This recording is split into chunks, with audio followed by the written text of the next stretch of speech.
Out and Hindi. घंटे बाद Abraham Kepler पूरी तरह से खाली हो गया। केवल धातु की डेकिंग में जूतों की अंतिम धुंधली प्रतिध्वनियां ही पुराने चालक दल को याद दिलाती हुई दिखाई दे रही थीं। बैरकों को रंग दिया गया था, उपकरण स्थानांतरित कर दिए गए थे और पूरे दल को प्रस्थान करने वाले सैनिकों को विदा करने के लिए परेड मैदान में ले जाया गया था।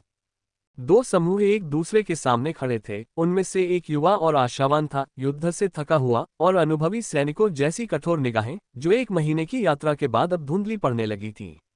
इनमें से ज्यादातर पुरुषों और महिलाओं के लिए नागरिक जीवन में ढलना आसान नहीं होगा, लेकिन उनके अनुभवी और जख्मी चेहरों पर फीकी मुस्कान बता रही थी कि वे कोशिश करने के लिए उत्सुक हैं। दोनों सेनाओं के बीच आकार का असंतुलन बहुत बड़ा है। नए दल की संख्या पुराने दल से 10 गुना अधिक है तथा रंगरूटों की आंखें अनुभवी सैनिकों और मेचा के चेहरों के बीच घूम रही हैं, जो उन्हें विदा करने के लिए जहाज के बाहर इकट्ठे हुए हैं।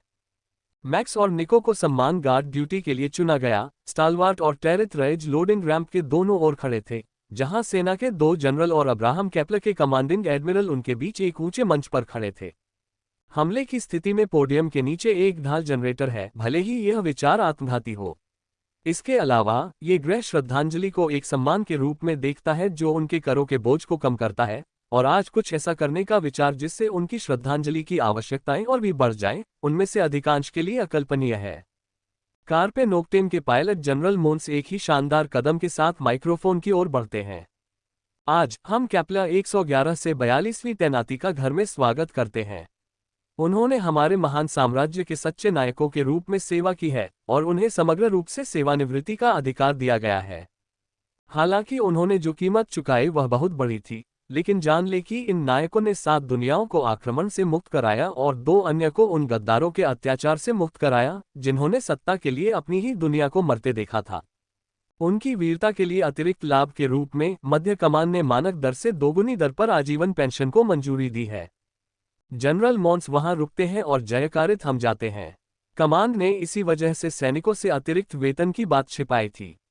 इससे सैनिकों और देखने आए नागरिकों दोनों का मनोबल बढ़ता है। साथ ही बचे हुए सैनिकों की कम संख्या का मतलब है कि यह अभी भी उस बजट के दायरे में है जो 1 दशक पहले उनके जाने के समय तय किया गया था।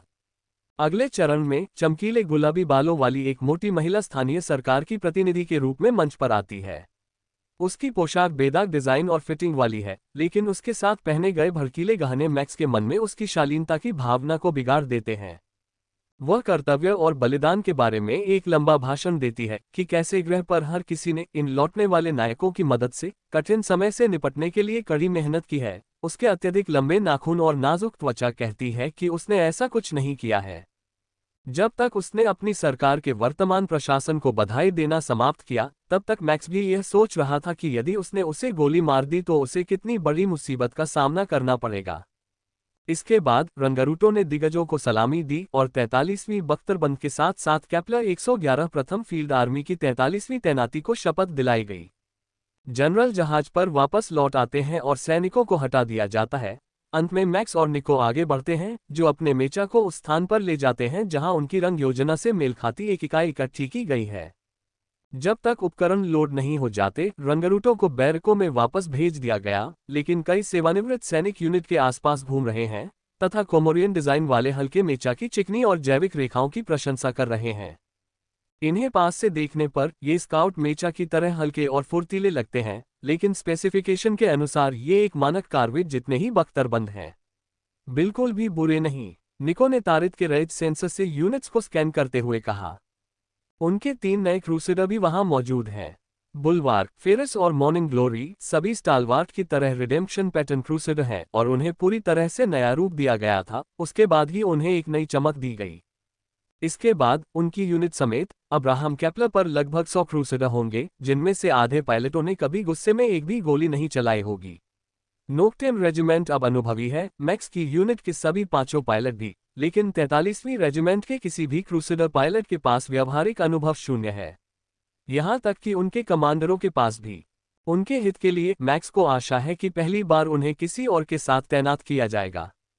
मैक्स तब तक इंतजार करता है जब तक अब्राहम केपलर का रखरखाव दल नई इकाइयां लोड करने नहीं आ जाता और आश्चर्यजनक रूप से कॉर्पोरल फ्रिट्ज उन्हें देखने के लिए बाहर आ जाता है।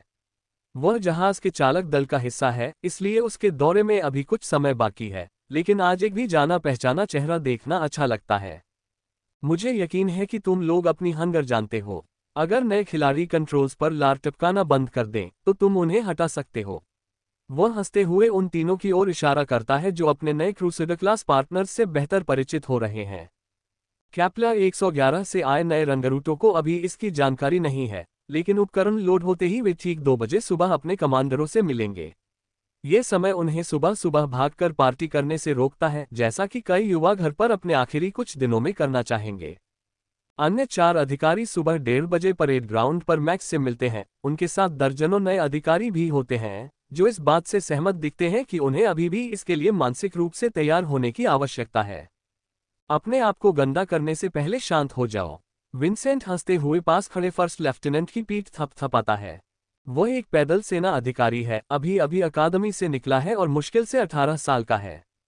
हाल ही में मिले 50 अंकों के सिस्टम बोनस की वजह से उसकी रैंक में जरूर सुधार हुआ है, लेकिन उसके चेहरे पर अभी भी यौवन के लक्षण दिखाई देते हैं जो पहली रैंक तक पहुंचने के कुछ ही महीनों बाद गायब हो जाएंगे। यह हो सकता है कि वह अभी तक कुल 50 अंकों तक नहीं पहुंचा हो और उसकी बेतरतीब मूंछों के साथ उसके चेहरे पर मौजूद मुहासों की वजह से ऐसा हो रहा हो। इनमें से ज्यादातर अधिकारी मैक्स के मानकों के हिसाब से भी बहुत छोटे हैं। जब तक वह 42वें नंबर पर पहुंचा तब तक उनकी संख्या काफी कम हो चुकी थी, इसलिए मैक्स को अंदाजा ही नहीं था कि दुनिया के मर्द कितने छोटे होते हैं। 165 सेंटीमीटर औसत लगता है, जबकि मैक्स 183 सेंटीमीटर ही बड़ा। वे उसकी आधी चौड़ाई के भी हैं, लगभग नाजुक। अरे निको, तुम आखिरकार फिट हो गए। मैक्स मजाक करता है और उसका कार्यकारी अधिकारी उससे एक अशिष्ट इशारा करता है। सबसे छोटी औरत 153 सेमी की है, मैंने देखा। बस उनके मर्द थोड़े क्यूट हैं। वह हंसती है, जिससे आसपास खड़े सभी मर्द उसे घूरने लगते हैं। एरी 43वें आर्मर्ड के एक कार्वेट क्लास पायलट के गले में हाथ डालती है और उसे चुपके से आंख मारती है। कौन कहता है कि हमें सुंदर लोग पसंद नहीं है? वह अपने लक्ष्य से केवल कुछ सेंटीमीटर लंबी है, लेकिन उसकी भुजाएं बड़ी और अधिक सुडौल हो गई हैं, हाल ही में किए गए प्रशिक्षण के कारण, जिससे वह अधिक प्रभावशाली दिखती है। कैप्टन एरी, दूसरे पायलटों के साथ अच्छा व्यवहार करो। कैप्लर का नियम कहता है कि तुम उनके साथ जबरदस्ती नहीं कर सकते, चाहे वे कितने भी प्यारे क्यों न हो। मैक्स उसे डांटता है, जिससे लेफ्टिनेंट का कमांडिंग ऑफिसर, जो 20 साल का मेजर था, ठहाका लगाकर हंस पड़ता है। मुझे अंदाजा लगाने दो, अनुभवी विशेष बल, मेजर ने पूछा। स्टेलवार्ड स्पेशल टैक्टिक्स टीम, एरी ने सहजता से जवाब दिया और उस आदमी की आंखें प्रशंसा में चौड़ी हो गईं। एक सलाह, लेफ्टिनेंट, स्पेशल टैक्टिक्स बनाने वाली औरतें बहुत डरावनी होती हैं। तुम्हें अब तक भाग जाना चाहिए था। मेजर स्टेज पर फुसफुसाता है और युवक अपनी टांगों की गति जितनी तेज हो सके, एरी से भाग जाता है। बाहर निकलो, अधिकारी के स्मार्ट उपकरणों पर संकेत आता है और हर कोई अपने अपने यूनिट के बैरकों की ओर दौड़ना शुरू कर देता है। मैक्स और उसके अधिकारी अपनी यूनिट के बैरक की ओर दौड़ते हैं और दरवाजा लात मारकर खोलते हैं, तभी पॉल चिल्लाने लगता है, ऊपर ऊपर ऊपर, चलो तुम घटिया लोगों के झुंड। सांवला कप्तान चिल्लाता है, जिससे मैक्स को आश्चर्य होता है कि आखिर घटिया लोग क्या होते हैं। पायलट कुछ ही सेकंड में उठ खड़े होते हैं, पैदल सेना उनसे बस थोड़ा ही पीछे होती है। वे सब अपने बिस्तर के नीचे खड़े हो जाते हैं और मैक्स नए कैप्टन कैटन को देखकर मुस्कुराता है, जिसे इसकी उम्मीद थी और वह वर्दी में सो रहा था। उसने अपने जूते पहने और अपनी टोपी पहनी, जबकि बाकी लोग अपने अंडरवियर में कतार में खड़े हो गए। सभी को सुप्रभात। मैं मेजर केरेस मैक्स हूँ, स्टालवार्ड स्पेशल टैक्टिक्स यूनिट का कमांडर। आप सभी को अग्रिम मोर्चे पर युद्ध के रोमांच से परिचित कराना मेरे लिए खुशी की बात होगी। निश्चिंत रहिए, मैंने आपकी हर फाइल पढ़ी है और आपसे बहुत उम्मीदें हैं। ये तीनों तुम्हारे टीम लीडर होंगे, कैप्टन एरी, कैप्टन पॉल और कैप्टन विंसेंट। उनके बगल में यूनिट के कार्यकारी अधिकारी मेजर निको हैं। हमारे अधिकारी दल में नए कैप्टन कैटन हैं, जिन्हें पैदल सेना के कैप्टन के रूप में बहुत बड़ी जिम्मेदारी निभानी है। मैक्स ने कैप्टन को अपने चचेरे भाई द्वारा लिखा गया पत्र सौंपने से पहले घोषणा की। निको ने अपनी कलाई पर लगे टाइमर पर क्लिक करते हुए घोषणा की, आपके पास कपड़े पहनने और बैग उठाने के लिए 15 मिनट है। उसके बाद हम अब्राहम कैप्लर पर आपके नए बैरक के लिए निकलेंगे। अकादमी से नए नए निकले होने के कारण ये सैनिक समयबद्ध अभ्यास और हर काम के लिए ग्रेडिंग के आदी हैं, इसलिए वे जल्दी जल्दी तैयारी करने लगते हैं। काफी धक्का मुक्की और चीख पुकार के बाद वे सब समय पर काम पूरा करने में कामयाब हो जाते हैं और मैक्स, पॉल और विंसेंट को स्पेशल टैक्टिक्स यूनिट की पहचान वाली काली बेरेट से भरे बक्सों के साथ कतार में नीचे भेज देता है और निको और एरी अपनी पुरानी नीली बेरेट लेने के लिए उनके पीछे पीछे चलते हैं।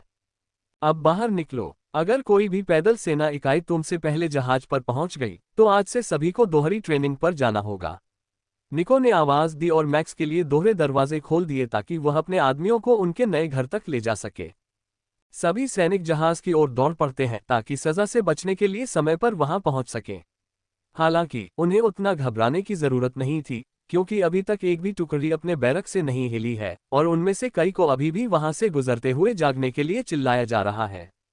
आगे बढ़ो। ट्रिपल टाइम मार्च। शोर और भ्रम के बीच निको चिल्लाता है, जिससे सैनिक 4 पंक्तियों की दूरी पर एक पंक्ति में आ जाते हैं और लगभग एक दूसरे के साथ समय पर दौड़ने लगते हैं। मैक्स यूनिट को रैंप पर ऊपर ले जाता है, निको बगल में कदम रखता है और बाकी अधिकारी पीछे की ओर चक्कर लगाते हैं ताकि कोई भी पीछे न छूट जाए। हालांकि उनके नए सैनिकों का प्रशिक्षण बहुत गहन था और इन सभी पुरुषों और महिलाओं को दुनिया की विभिन्न अकादमियों में अपनी कक्षाओं के शीर्ष छात्रों में से चुना गया था। खुले मैदान में जबरदस्ती दौड़ने के लिए समय का ध्यान रखना उनके लिए कोई चुनौती नहीं है, लेकिन हर स्पेशल फोर्स यूनिट जिसके बैरक से वे गुजरते हैं इसे एक चुनौती के रूप में लेती है। जब वे रैंप के सबसे ऊपर लगे स्कैनर तक पहुंचते हैं तो मैक्स उन्हें रोक देता है और एक एक कतार में खड़ा हो जाता है ताकि वे सभी को नए क्रू सदस्य के रूप में चेक इन करा सकें। यही असली वजह थी कि मैक्स सबसे पहले आना चाहता था। रैंप इतना चौड़ा है कि एक बार में सिर्फ 4 यूनिट्स की ही जांच हो सकती है और आखिरी यूनिट को आधी रात को बाहर घंटों इंतजार करना होगा अपना सारा सामान लेकर, ताकि वे अपना कागजी काम पूरा कर सकें। गुड मॉर्निंग मेजर, मैं देख रहा हूं कि आपके सैनिक अच्छी तरह आराम कर चुके हैं और दिन का सामना करने के लिए तैयार हैं। उनकी लेन की जांच कर रहा क्रूमैन रैंप के ऊपर उनका स्वागत करता है। हाँ, उनके पास जलाने के लिए इतनी ऊर्जा थी कि वे आज सुबह प्रशिक्षण शुरू करने के लिए इंतजार नहीं कर सकते थे। मैक्स हंसता है, जिससे पंक्तियों में कराहों की लहर दौड़ जाती है। वे बहुत जल्द सीख जाएंगे। विकल्प कभी प्रशिक्षण या न प्रशिक्षण के बीच नहीं था, विकल्प नारकीय प्रशिक्षण और अपेक्षाकृत सुखद प्रशिक्षण के बीच था। पायलटों के डेटा में वह तारीख है जब उन्होंने पहली बार बोनस कौशल के 50 अंक हासिल किए और तेजी से यौवन प्राप्त किया, लेकिन उनमें से ज्यादातर के लिए इससे ज्यादा कुछ नहीं है। इस दुनिया में उनके कौशल का विवरण दर्ज करने और मानसिक प्रगति परीक्षण करने के लिए कोई सरकारी परामर्शदाता भी नहीं है। लेकिन 42वीं रेजिमेंट ने अपने दौरे के अंत तक अच्छा प्रदर्शन किया तथा शेष बचे प्रत्येक पुरुष और महिला ने कैप्लर साम्राज्य को गौरवान्वित किया, इसलिए कोई कारण नहीं है कि उचित प्रेरणा के साथ 43वीं रेजिमेंट भी उतना अच्छा या बेहतर प्रदर्शन न कर सके। चेक इन पूरा होने के बाद वे अब्राहम कैप्लर के खाली हॉल से होते हुए सेक्शन AE-86 अपने नए घर की ओर बढ़ते हैं और अपने लिए बंक चुनते हैं। जहाज पर पूरी टीम के साथ ज्यादा जगह नहीं होगी, लेकिन एक स्पेशल टैक्टिक्स यूनिट होने के नाते उन्हें कम से कम तन कमरे तो मिलेंगे ही। पैदल सेना के जवानों के लिए जिन रैक पर सोना होगा वे 3 की बजाय सिर्फ 2 गहरे हैं और कॉवेट क्लास पायलटों को उनके अधिकारी होने के दर्जे के हिसाब से अर्ध निजी कमरे मिलते हैं। क्रूसेडर क्लास पायलटों के घर कहे जाने वाले उसी छोटे से कमरे के दोनों ओर 2 सिंगल बंक ही उनकी किस्मत है और वे ज्यादातर वहां बस भी चुके हैं। आखिरी 2 ब्रेकेनरिज और मफी नाम की एक जोड़ी है। ब्रेकेनरिज एक हट्टा कट्टा गोरा आदमी है, मैक्स की तरह ही उसके बाल भी बिल्कुल सपाट हैं, लेकिन उसकी लंबाई सिर्फ 175 सेमी है, जबकि मफी 165 सेमी लंबा है, गाजर नारंगी बालों वाला और इतना दुबला पतला शरीर है कि मैक्स को शुरू में एहसास ही नहीं होता कि वह एक महिला है। वे दोनों आखिरी कमरे के सामने खड़े हैं और एक दूसरे को मौत की निगाह से देख रहे हैं, जबकि अन्य पायलट अपने अपने दरवाजों से बाहर झांक रहे हैं। समस्या पायलट, निको ने आगे बढ़ते हुए पूछा। क्या हम रूममेट बदलने का अनुरोध कर सकते हैं मेजर? ब्रेकेनरिज ने आशा भरी निगाहों से पूछा। ब्रेकेनरिज के साथ कमरे की अदला बदली कौन करना चाहता है? निको पुकारता है और हंसी की आवाज गलियारे में गूंजती है। लगता है इसका जवाब बिल्कुल नहीं है लेफ्टिनेंट। क्या आप शायद खर्राटे लेते हैं? जहाज के कमिश्नरी में इससे बचने के लिए नींद की दवाइयां उपलब्ध हैं। निको ने उसे बताया। नहीं मैडम, मेरी नींद का स्वास्थ्य मापदंडों के भीतर है। ब्रेकेनरिज ने दुखी होकर कहा, यह महसूस करते हुए कि उसे नया रूममेट नहीं मिलेगा। बस बात यहीं खत्म। मफी, समझाओ कि तुम अपने दयालु और प्यारे रूममेट को इतनी दुश्मनी भरी नजरों से क्यों देख रहे हो। भविष्य में तुम दोनों साथ में बहुत समय बिताओगे और यहाँ स्टेलवार्थ स्पेशल टैक्टिक्स यूनिट में स्क्वाड का मनोबल बहुत महत्वपूर्ण है, इसलिए तुम्हें अपनी सारी चीजें अभी से सुलझानी होंगी। निको दूसरे पायलट की ओर मुड़ते हुए कहता है। हम भाई बहन हैं, मैडम। सच कहूं तो सौतेले भाई बहन, मफी उससे बताती है। फिर जब वह देखती है कि निको को समझ नहीं आ रहा कि पास पास सोने से क्या समस्याएं पैदा होंगी, तो वह अपनी बात जारी रखती है। हम घर पर एक ही कमरा साझा करते थे, हम एक छात्र संख्या के अंतर पर थे, इसलिए हम अकादमी में एक ही छात्रावास में रहते थे। हम दोनों बीटा रैंक पर हैं और अपने पूरे शैक्षणिक जीवन में शीर्ष स्थान के लिए प्रतिस्पर्धा करते रहे हैं। वह आगे कहती है और निको मुस्कुराता है। मैं समझता हूँ। मेजर मैक्स और मैं भी एक ही छात्रावास में रहते थे और अपनी युवावस्था में शीर्ष स्थान के लिए प्रतिस्पर्धा करते थे। निश्चिंत रहें, अब आप किसी और चीज के लिए नहीं बल्कि जीवित रहने के लिए प्रतिस्पर्धा कर रहे हैं। आप इस यूनिट में किसी और से ज्यादा एक दूसरे को जानते हैं और कोई भी प्रशिक्षण इसकी जगह नहीं ले सकता। अब आप भाई बहनों के बीच प्रतिस्पर्धा नहीं कर रहे, आप सैनिक हैं।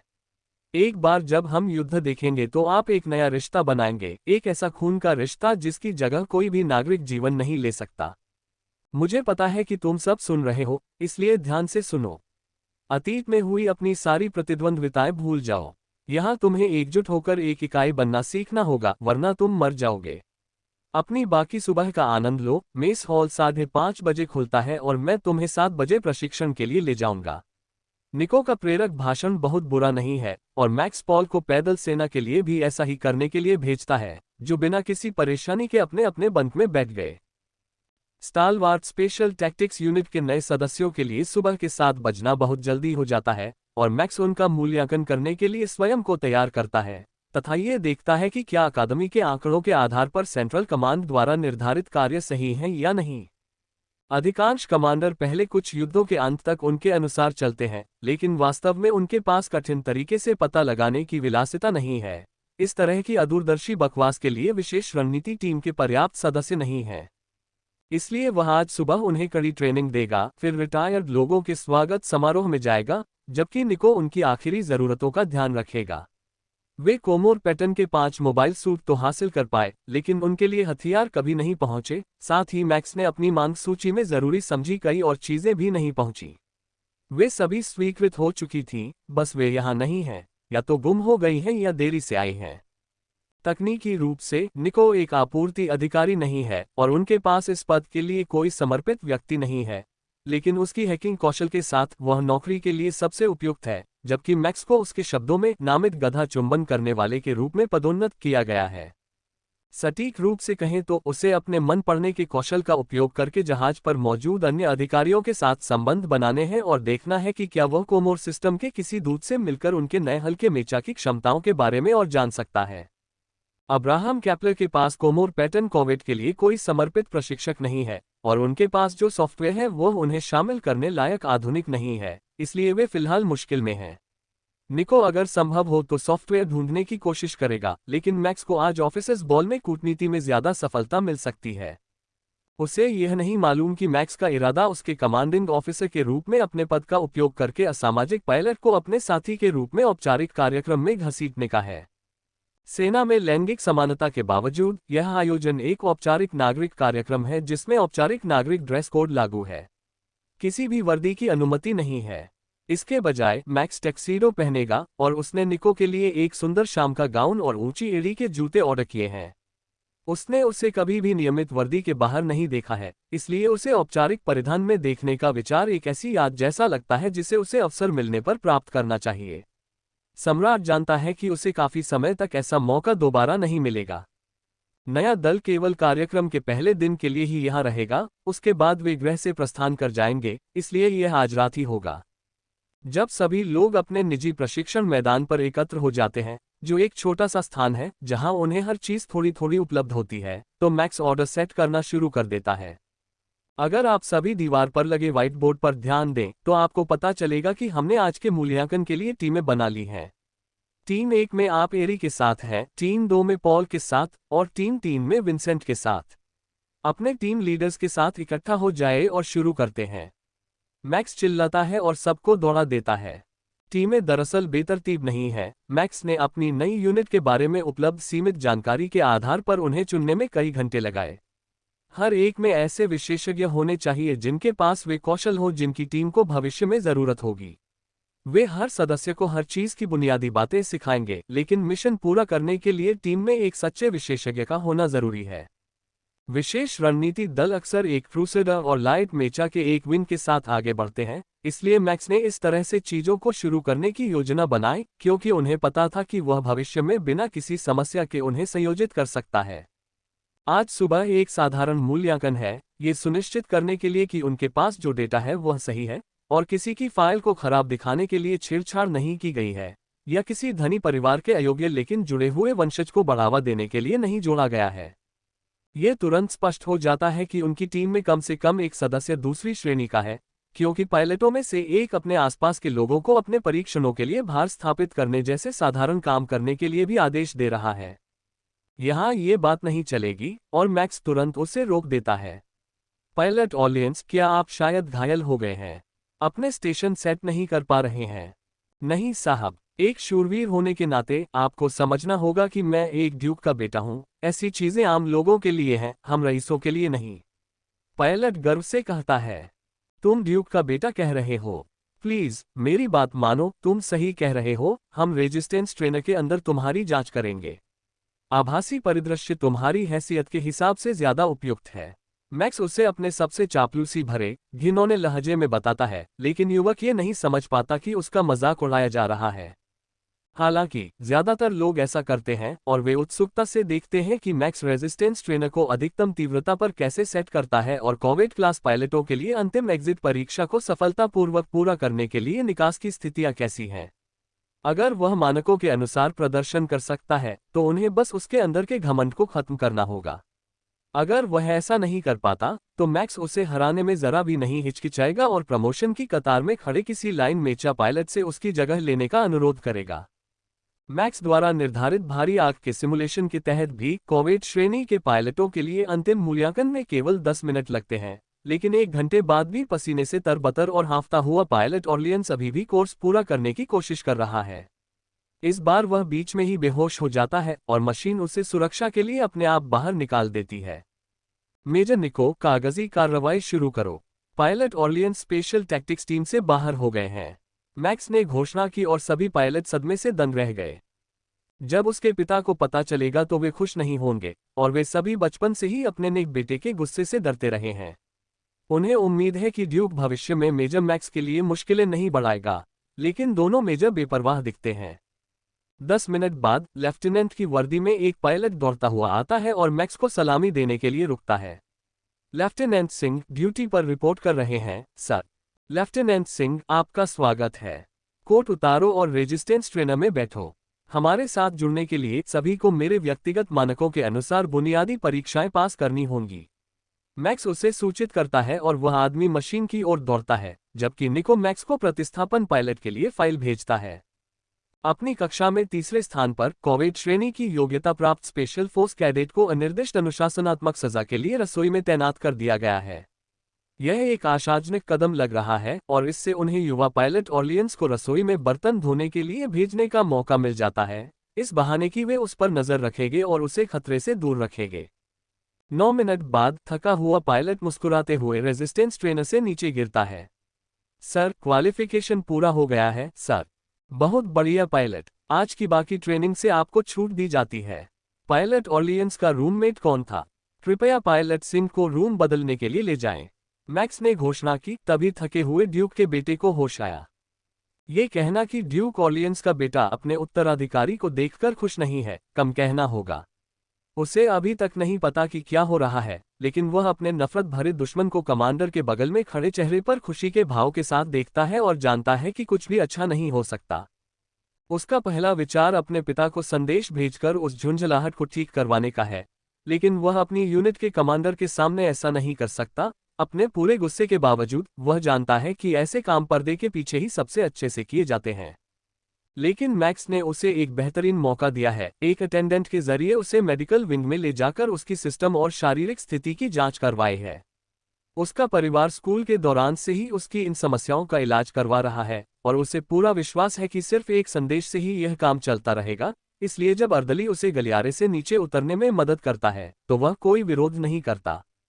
मैक्स निको की ओर देखता है और वह भी सिर हिलाती है। उसके मन में यह विचार आता है कि उसने पायलट के सभी टेस्ट्स को सिस्टम की गलती मानकर पहले ही रद्द कर दिए हैं और ग्रह छोड़ने के बाद उसे पुनर्मूल्यांकन के लिए भेज दिया है। तब तक उसे अस्पताल में रखा जाएगा और निको ने उसके सभी संचार माध्यम बंद कर दिए हैं, सिवाय अब्राहम केपलर के किसी क्रू मेंबर को उसके लिए संपर्क करने के लिए मनाने के। उच्च अधिकारियों को ये सब बहुत ही साधारण सा लगता है, एक साधारण डेटा ट्रांसफर त्रुटि जिसे पूरे सिस्टम मूल्यांकन और पायलटिंग परीक्षण से एक ही दिन में ठीक किया जा सकता है। लेकिन केपलर 111 पर किसी को भी इसके बारे में तब तक पता नहीं चलेगा जब तक बहुत देर न हो जाए, ताकि कोई जटिलता न हो। युवा सैनिक अगले 48 घंटों तक मेडिकल बेस से बाहर नहीं जा सकेंगे, क्योंकि सभी नए सैनिकों को संगरोध में रखा गया है, ताकि यह सुनिश्चित किया जा सके कि वे जहाज पर स्थानीय बीमारियां नहीं लेकर आए हैं, जो कि विभिन्न जहाजों और ग्रहों के चालक दल के मिलने पर अपनाई जाने वाली एक मानक प्रक्रिया है। मैं देख रहा हूं कि आप सभी उस युवा रईस के लिए चिंतित हैं, लेकिन चिंता न करें, अगले 2 दिनों में आप सभी एक ही परीक्षा देंगे। बेशक अगर आप पास हो भी गए तो इसमें 10 मिनट से कम समय लगेगा और आपको तब तक परीक्षा नहीं देनी पड़ेगी जब तक आप थककर गिर न पड़ें, लेकिन बात यहां तक नहीं है। मैक्स अपनी यूनिट को शारीरिक प्रशिक्षण जारी रहने की जानकारी देता है, जिससे हंसी की लहर दौड़ जाती है और पहले दिन इतनी मेहनत करने की शिकायत भी होती है। पायलट सिंह को सभी की दिन की ट्रेनिंग से छुट्टी होने से ठीक पहले बंक बदलने के लिए बाहर ले जाया जाता है। मैक्स और निको को फॉर्मल बॉल में जाना है, इसलिए उन्हें कपड़े बदलने होंगे और मैक्स ने अभी तक निको को यह नहीं बताया है कि वह जा रही है। उसने जनरल टेनेंट के जरिए निको के लिए कपड़े भी मंगवाए थे, ताकि वह रिक्वायरमेंट ऑर्डर का पता न लगा सके और यह पता न लगा सके कि उसने क्या योजना बनाई है। निको, मैंने तुम्हारे कमरे में एक पोशाक भिजवा दी है, कपड़े बदल लो, मैं 1 घंटे में तुम्हें लेने आऊंगा ताकि हम समय पर इवेंट हॉल पहुंच सकें। देर से पहुंचने से ज्यादा लापरवाह प्रबंधन और कुछ नहीं दर्शाता, मैक्स उसे बताता है, जबकि निको उसे गंदी नजर से देखता है। मुझे लगता है तुम्हें कोई +1 नहीं मिला। अगर तुम्हें जरूरत होती तो मैं तुम्हारे लिए एक का इंतजाम कर सकता था। शायद लॉन्च कंट्रोल की प्यारी और विनम्र महिलाओं में से कोई, निको ने प्यार से कहा और मैक्स से हर उठा। प्रक्षेपण नियंत्रण के कर्मचारी शायद ही कभी आधार रैंक से ऊपर जाते हैं, इसलिए वे हमेशा कंगाल रहते हैं और शारीरिक आवश्यकताओं की कमी के कारण कुछ समझदार लेकिन सिस्टम अनुकूलता न रखने वाली सुंदर महिलाएं विभाग का इस्तेमाल मुआवजे वाली डेटिंग सेवा के रूप में करती हैं।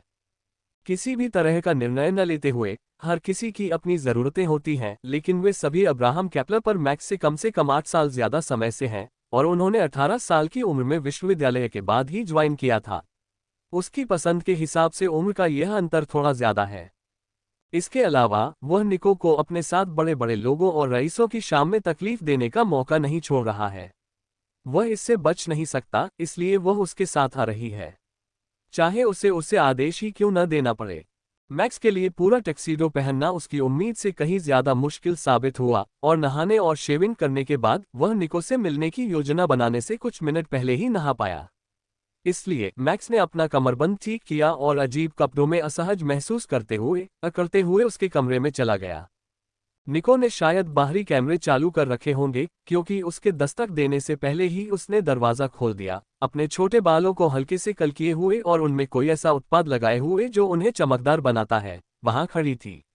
मैक्स को ऐसी चीजों के बारे में कुछ भी नहीं पता था, उसकी मां ने कभी इनका इस्तेमाल नहीं किया था और डेव ने अकादमी जाने से पहले कभी उसके सामने महिलाओं के फैशन का जिक्र नहीं किया था, जहां ऐसी चीजें गैर जरूरी और वर्जित मानी जाती थीं। मैक्स क्षण भर के लिए अपने मित्र को लंबी आस्तीन वाली फर्श तक लंबी काली गाउन पहने देखकर अवाक रह जाता है और वह उस पर मुस्कुराती है तथा थोड़ा सा घुमाव देकर दिखाती है कि उसे जनरल द्वारा आदेशित नुकीली एड़ियों से कोई समस्या नहीं है। मैक्स ने उसे अपनी बाह थमा दी, क्योंकि उसकी जांच से पता चला कि एक कुलीन महिला को साथ ले जाने का यही सही तरीका है। आप बहुत सुंदर लग रही हैं, क्या आप मुझे ये सम्मान देंगी? निको उसके सज्जन बनने की कोशिश पर हंसी और अपना हाथ उसके हाथ पर रख दिया। आपके बाद सर मैक्स। तकनीकी रूप से अब वह भले ही एक नाइट हो, लेकिन किसी ने उसे कभी इस नाम से नहीं पुकारा। सेना में केवल सैन्य पद ही मायने रखता है। सिग्नस के विपरीत, जो कुलीन उपाधियों को बहुत महत्व देता है, केपलर सेना केवल इम्मानुएल के अधीन है, जो केपलर प्राइम के 94वें राजा हैं और अपनी सेनाओं के बल पर केपलर के 7वें सम्राट हैं। मैक्स ने अपने पुनर्जन्म के बाद से वर्षों में यह वाक्यांश सैकड़ों यदि हजारों नहीं तो बार सुना है, लेकिन अब उसे वास्तव में यह एहसास हुआ कि इस उपाधि को पाने और बनाए रखने के लिए कितने जीवन व्यतीत किए गए थे। वे दोनों मुख्य गलियारे तक चलते हैं जहां उन्हें एक शटल गाड़ी मिलती है, एक खुली बगी जिसमें 10 लोगों के बैठने की जगह है, जिसका इस्तेमाल जहाज की पूरी लंबाई में शटल के तौर पर किया जाता है, और आज बॉल तक पहुंचने के लिए भी। जहाज पर नोकटेम रेजिमेंट के कुछ अफसर भी हैं, जो नए आने वालों को देखकर विनम्रता से मुस्कुराते हैं, हालांकि वे भी अपने औपचारिक परिधानों में उतने ही असहज हैं जितने मैक्स और निको। निको की कलाई का उपकरण हटा दिया गया है तथा उसे एक पतली सोने की चूड़ी पहना दी गई है, लेकिन वह उसके द्वारा पकड़े गए छोटे काले रेशमी क्लच से झंझनाती है, जिससे वह मुस्कुराती है। क्या हुआ? मैक्स ने धीरे से पूछा। वह इतनी जल्दी यूनिट के बारे में गपशप नहीं फैलाना चाहता था।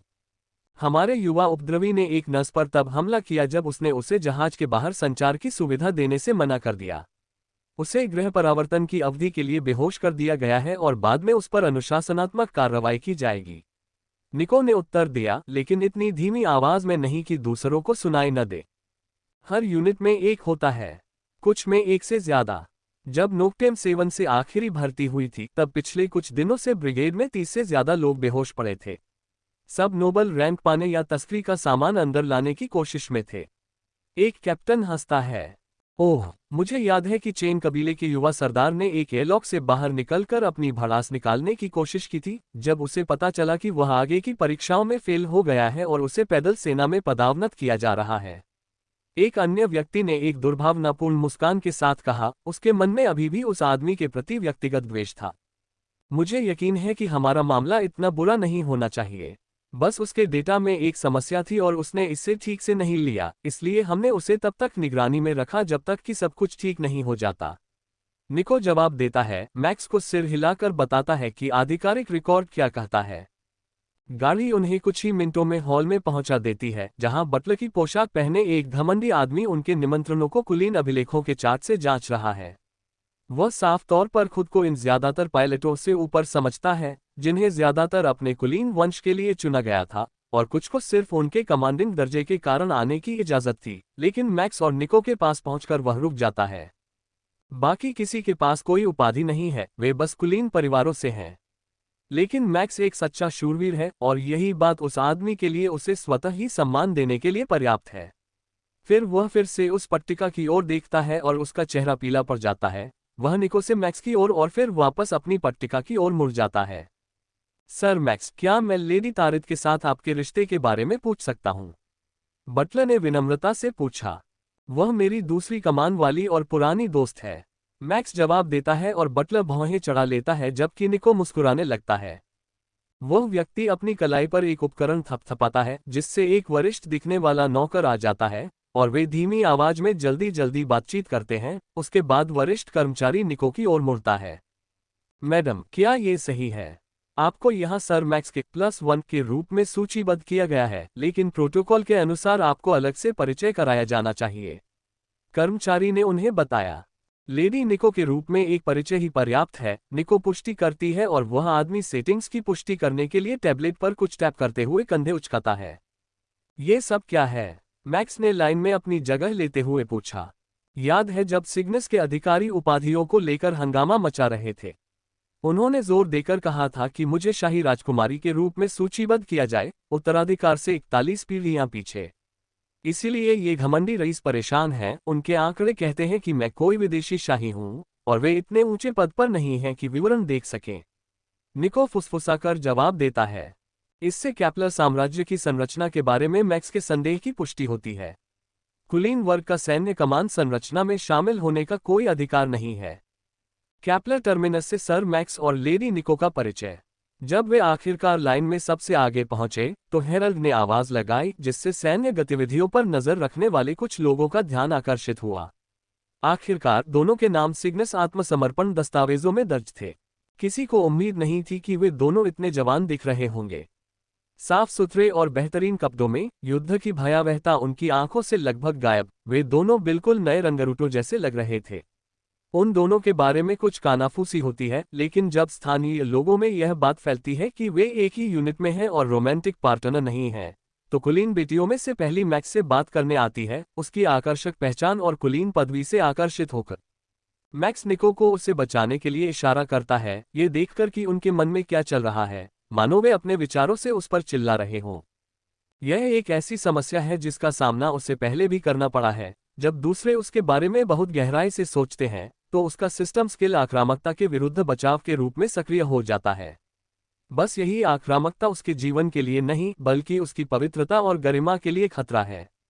अगर केपलर 111 की महिलाएं ऐसी ही हैं, तो इसमें कोई आश्चर्य की बात नहीं कि ब्रावो कंपनी के पुरुष घर जाने के लिए इतने उत्सुक थे। निको शालीनता से आगे बढ़ती है, आने वाले सभी लोगों का एक सौम्य मुस्कान और खुली बाहों से स्वागत करती है, बारी बारी से सबको गले लगाती है और नाम लेकर अभिवादन करती है, मानो वे एक दूसरे को जिंदगी भर से जानते हों। मैक्स तब तक दंग रह जाता है जब तक उसे पता नहीं चलता कि निको की आंखें आज फिरोजी रंग की हैं। उसने डिजिटल कॉन्टैक्ट लेंस पहने हुए हैं और सबका डेटा इकट्ठा कर रही है ताकि कोई उसे देख न ले। युवतियां भी इस रूटीन को अच्छी तरह जानती हैं और जानती हैं कि अगर उन्हें अपने प्रयासों में आगे बढ़ना है तो उन्हें गेटकीपर को पार करना होगा। जब बैंड कोई उत्साहवर्धक धुन बजाना शुरू करता है, तभी उन्हें अपनी शुरुआत का अंदाजा होता है। क्या सिग्नस हस्तक्षेप के नायक मुझे नृत्य का सम्मान दे सकते हैं? महिलाओं में से एक ने विनम्रता से पूछा, मुश्किल से दूसरों को हराते हुए, जो असभ्य दिखने से बचने के लिए अपनी जीभ काटने और चुप रहने के लिए मजबूर थे। सर मैक्स, मुझे लगता है कि आपके डांस कार्ड में एक मौका है। मिलिए मिस मैरिसा से, जो केपलर 111 पर 17वें औद्योगिक क्षेत्र के काउंट वर्बोटन की बेटी हैं। निको उनका परिचय कराता है और मैक्स विनम्रता से हाथ बढ़ाकर अपने साथी को डांस फ्लोर पर ले जाता है। इस आयोजन के लिए उसने कई स्थानीय और लोकप्रिय औपचारिक नृत्यों की मूल बातें सीखीं, ये जानते हुए कि उसे बस उन्हें समझना है और उसकी बढ़ी हुई शारीरिक क्षमताएं बाकी सब कुछ कर देंगी। ऐसा लगता है कि उसकी वर्तमान नृत्य साथी ने इस प्रणाली को बिल्कुल भी सक्रिय नहीं किया है, इसलिए मैक्स को इस बात की कोई चिंता नहीं है कि वह कुछ ऐसा जटिल करना चाहेगी जिसे समझना उसके लिए मुश्किल हो। डांस फ्लोर युवा रईसों से भर रहा है, जो नाचने के लिए उत्सुक है, इसलिए मैक्स को मौके पर नहीं रखा गया है, और उन्होंने जो नृत्य चुना है वह है जिसे मैक्स ने इस कार्यक्रम के लिए अध्ययन किया था, इसलिए वह अपने खिलखिलाते साथी को गाने के माध्यम से आगे ले जाने में कामयाब हो जाता है, इससे पहले कि धुन बदल जाए और नाजुक हाथों के एक सेट की जगह दूसरे को ले लिया जाए। मैक्स निको की ओर देखती है, जो उस पर मुस्कुरा रही है, उसके लिए और अधिक नृत्य साझेदारों की व्यवस्था कर रही है, जबकि चतुराई से उन युवा सज्जनों से बच रही है जो सोशलाइटों की भीड़ के बीच से उसका ध्यान आकर्षित करने की कोशिश कर रहे हैं। मैं उनके सारे विचार समझ सकता हूं, लेकिन इस बार मैं रणनीतिक सोच के मामले में हार गया हूं। उसकी ले तोड़ने के लिए मुझे एक ड्रिंक पीनी पड़ेगी। मैक्स अपनी नई पार्टनर के साथ नाचते हुए सोचता है, उसकी गुलाबी झालरदार स्कर्ट लहरा रही है क्योंकि वह उसे जीवंत फ्लेमेंको नृत्य में ले जा रहा है। जैसे ही गाना बदलता है, मैक्स अपनी योजना को अमल में लाता है, जल्दी से विनम्रतापूर्वक जलपान करने के लिए बाहर निकलता है और डांस फ्लोर से बॉलरूम की छाया में चला जाता है। बहुत ही बढ़िया। जनरल टेनेंट उससे बधाई देते हैं जब मैक्स को एक गिलास में स्थानीय विशेषता वाला अल्कोहल युक्त जूस मिलता है। शुक्रिया। निको को लोगों से मिलना जुलना पसंद नहीं था और मुझे लगता है कि वह रात खत्म होने से पहले मुझे नाच गाकर सजा देना चाहती है। मैक्स हंसता है। क्या कमांडर की जरूरतों का ध्यान रखना सेकंड इन कमांड का फर्ज नहीं है? शायद वो सिर्फ एक अच्छी विंगमैन बन रही है। जनरल ने मुस्कुराते हुए जवाब दिया। खुश रहो, तुम सुन नहीं सकते कि वे क्या सोच रहे हैं। मैंने इस जिंदगी में कुछ चीजें देखी हैं, लेकिन मैं उसके लिए तैयार नहीं था। मैक्स आह भरता है, इससे पहले कि खुश जनरल उसे किसी और से मिलवाने के लिए घुमाते हैं। ड्यूक ऑर्लियंस से मिलिए, केपलर 111 के सरकारी नेता।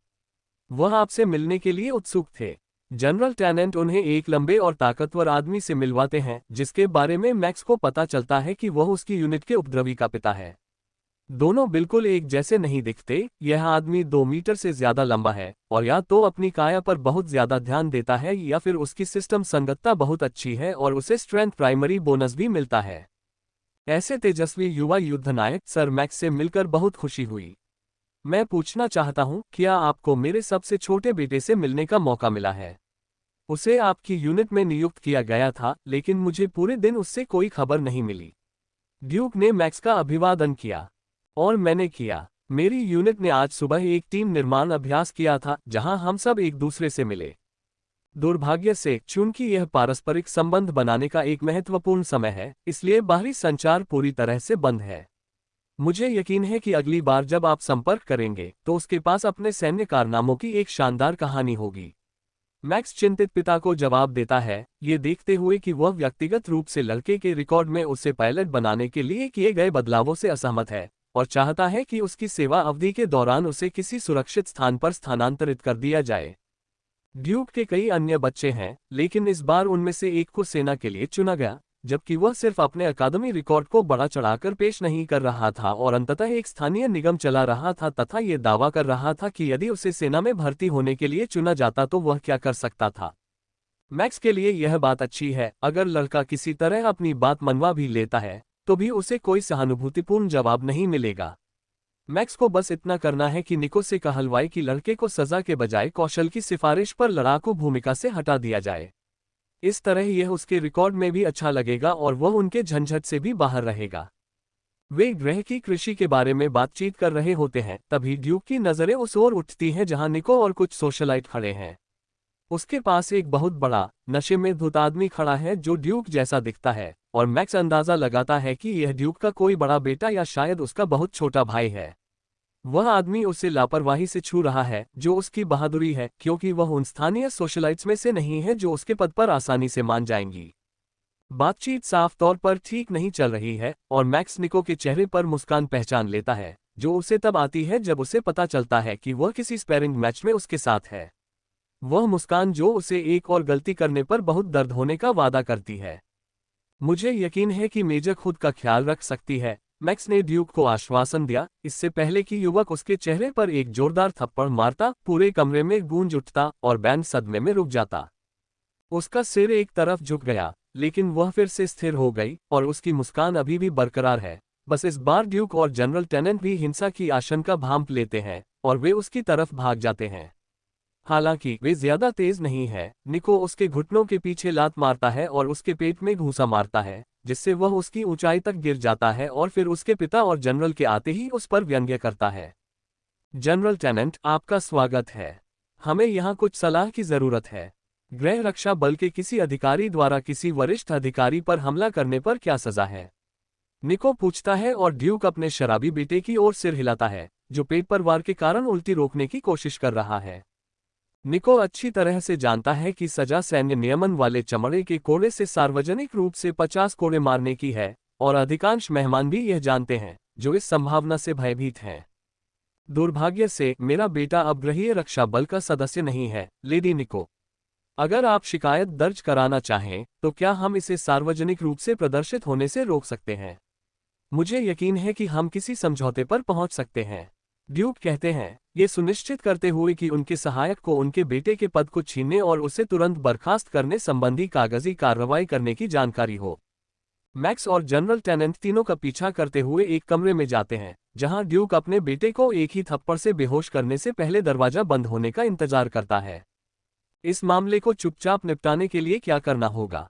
वह पूछता है और मैक्स को एक शानदार विचार सूझता है। इस भर्ती में हमारे कागजात में कुछ गलतियां हुई हैं। शायद गलत लड़के को भेज दिया गया। मुझे लगता है कि रसोई विभाग को पता चल जाएगा कि उनके पास एक भर्ती की कमी है। मैक्स सुझाव देता है, ये तो जरा ज्यादा है। जनरल टेनेंट ने इशारा किया और मैक्स ने कंधे उचका दिए। रसोई विभाग उनकी यूनिट का हिस्सा नहीं है, इसलिए उन्हें उस आदमी से दोबारा कभी नहीं मिलना पड़ेगा। एक दशक तक एक परिवहन जहाज पर बर्तन धोने का ख्याल ही उस शराबी रईस को दहशत में डाल देता है और मैक्स को उस आदमी की कहानी याद आती है जिसने एक एयरलॉक के जरिए खुद को अंतरिक्ष में डालने की कोशिश की थी। शायद वह कुछ ज्यादा ही आगे बढ़ गया था। क्या आप दोनों माफ कर दें और जब तक आप बातचीत करते रहेंगे हम सारी बातें तय कर लेंगे। आखिरकार यह आपके लिए जाने वाले अफसरों से मिलने का आखिरी मौका है। जनरल टेनेंट जोर देकर उन्हें कमरे से बाहर ले जाते हैं। मैक्स और निको के डांस फ्लो पर वापस आते ही कार्यक्रम और भी ज्यादा जीवंत हो गया और वे भी संगीत की ताल पर थिरक रहे समूह में शामिल हो गए। पहले जैसी घटनाएं स्थानीय रईसों के लिए कोई नई बात नहीं है। शराब के नशे में धुत होना तो ड्यूक ऑरलियंस के बच्चों की पहचान है। उन्हें इसमें कुछ खास होने की उम्मीद नहीं है। उस आदमी का सेंट्रल कमांड पर प्रभाव है जो उसे किसी भी तरह के वास्तविक दंड से बचा सकता है, जबकि युवा मेजर तो बस एक बाहरी दुनिया का पायलट है।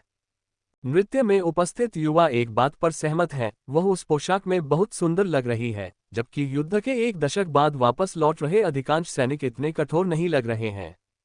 लेडी निको, क्या मैं अगला नृत्य कर सकता हूँ?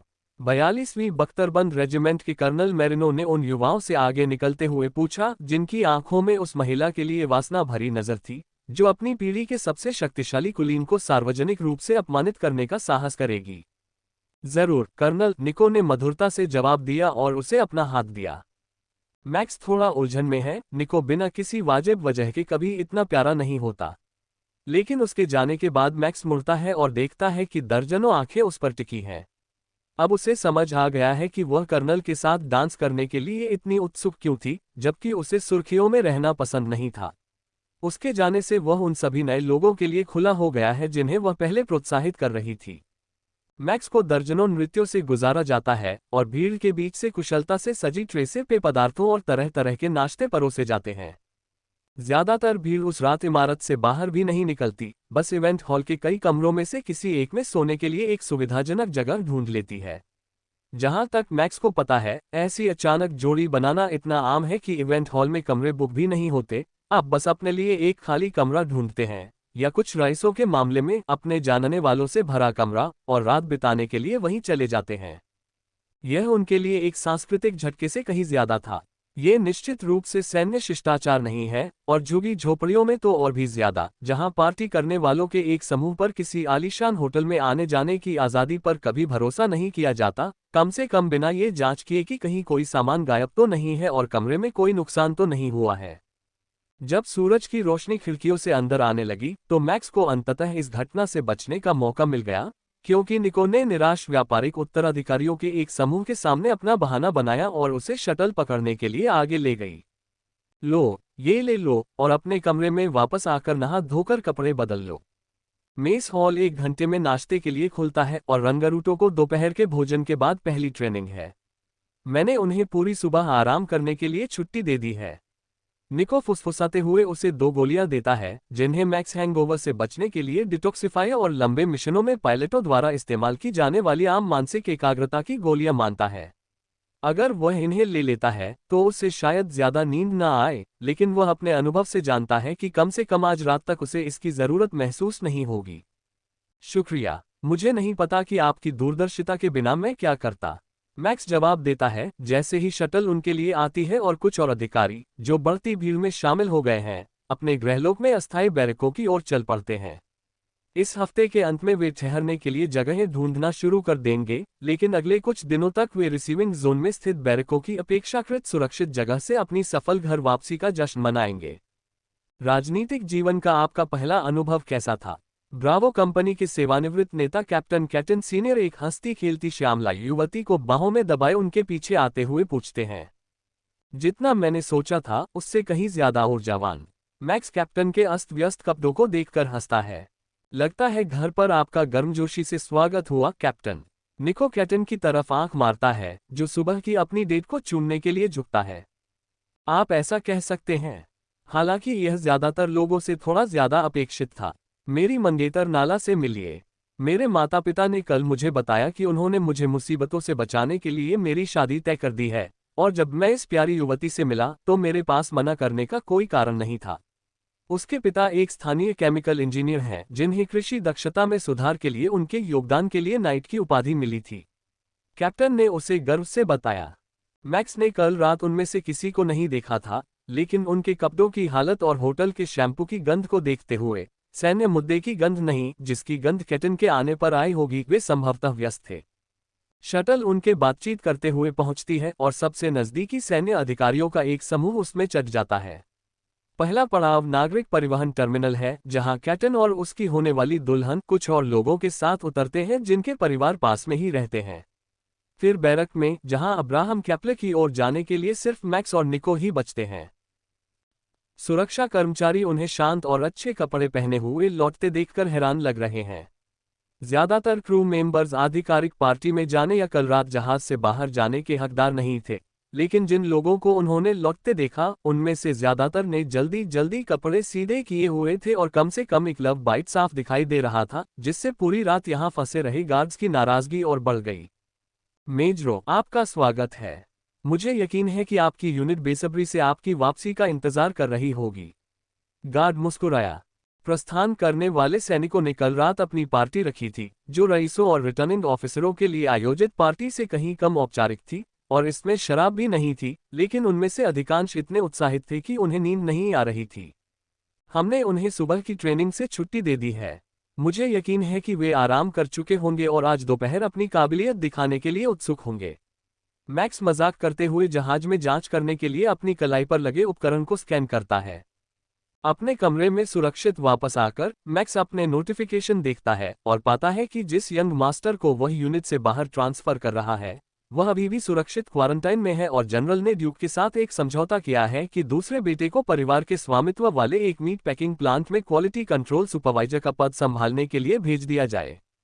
कुछ सालों तक मवेशियों के मल और खून की बदबू से घिरे रहने के बाद युवा रईस को शायद थोड़ा पछतावा तो होगा ही, हालांकि मैक्स को इससे ज्यादा की उम्मीद थी।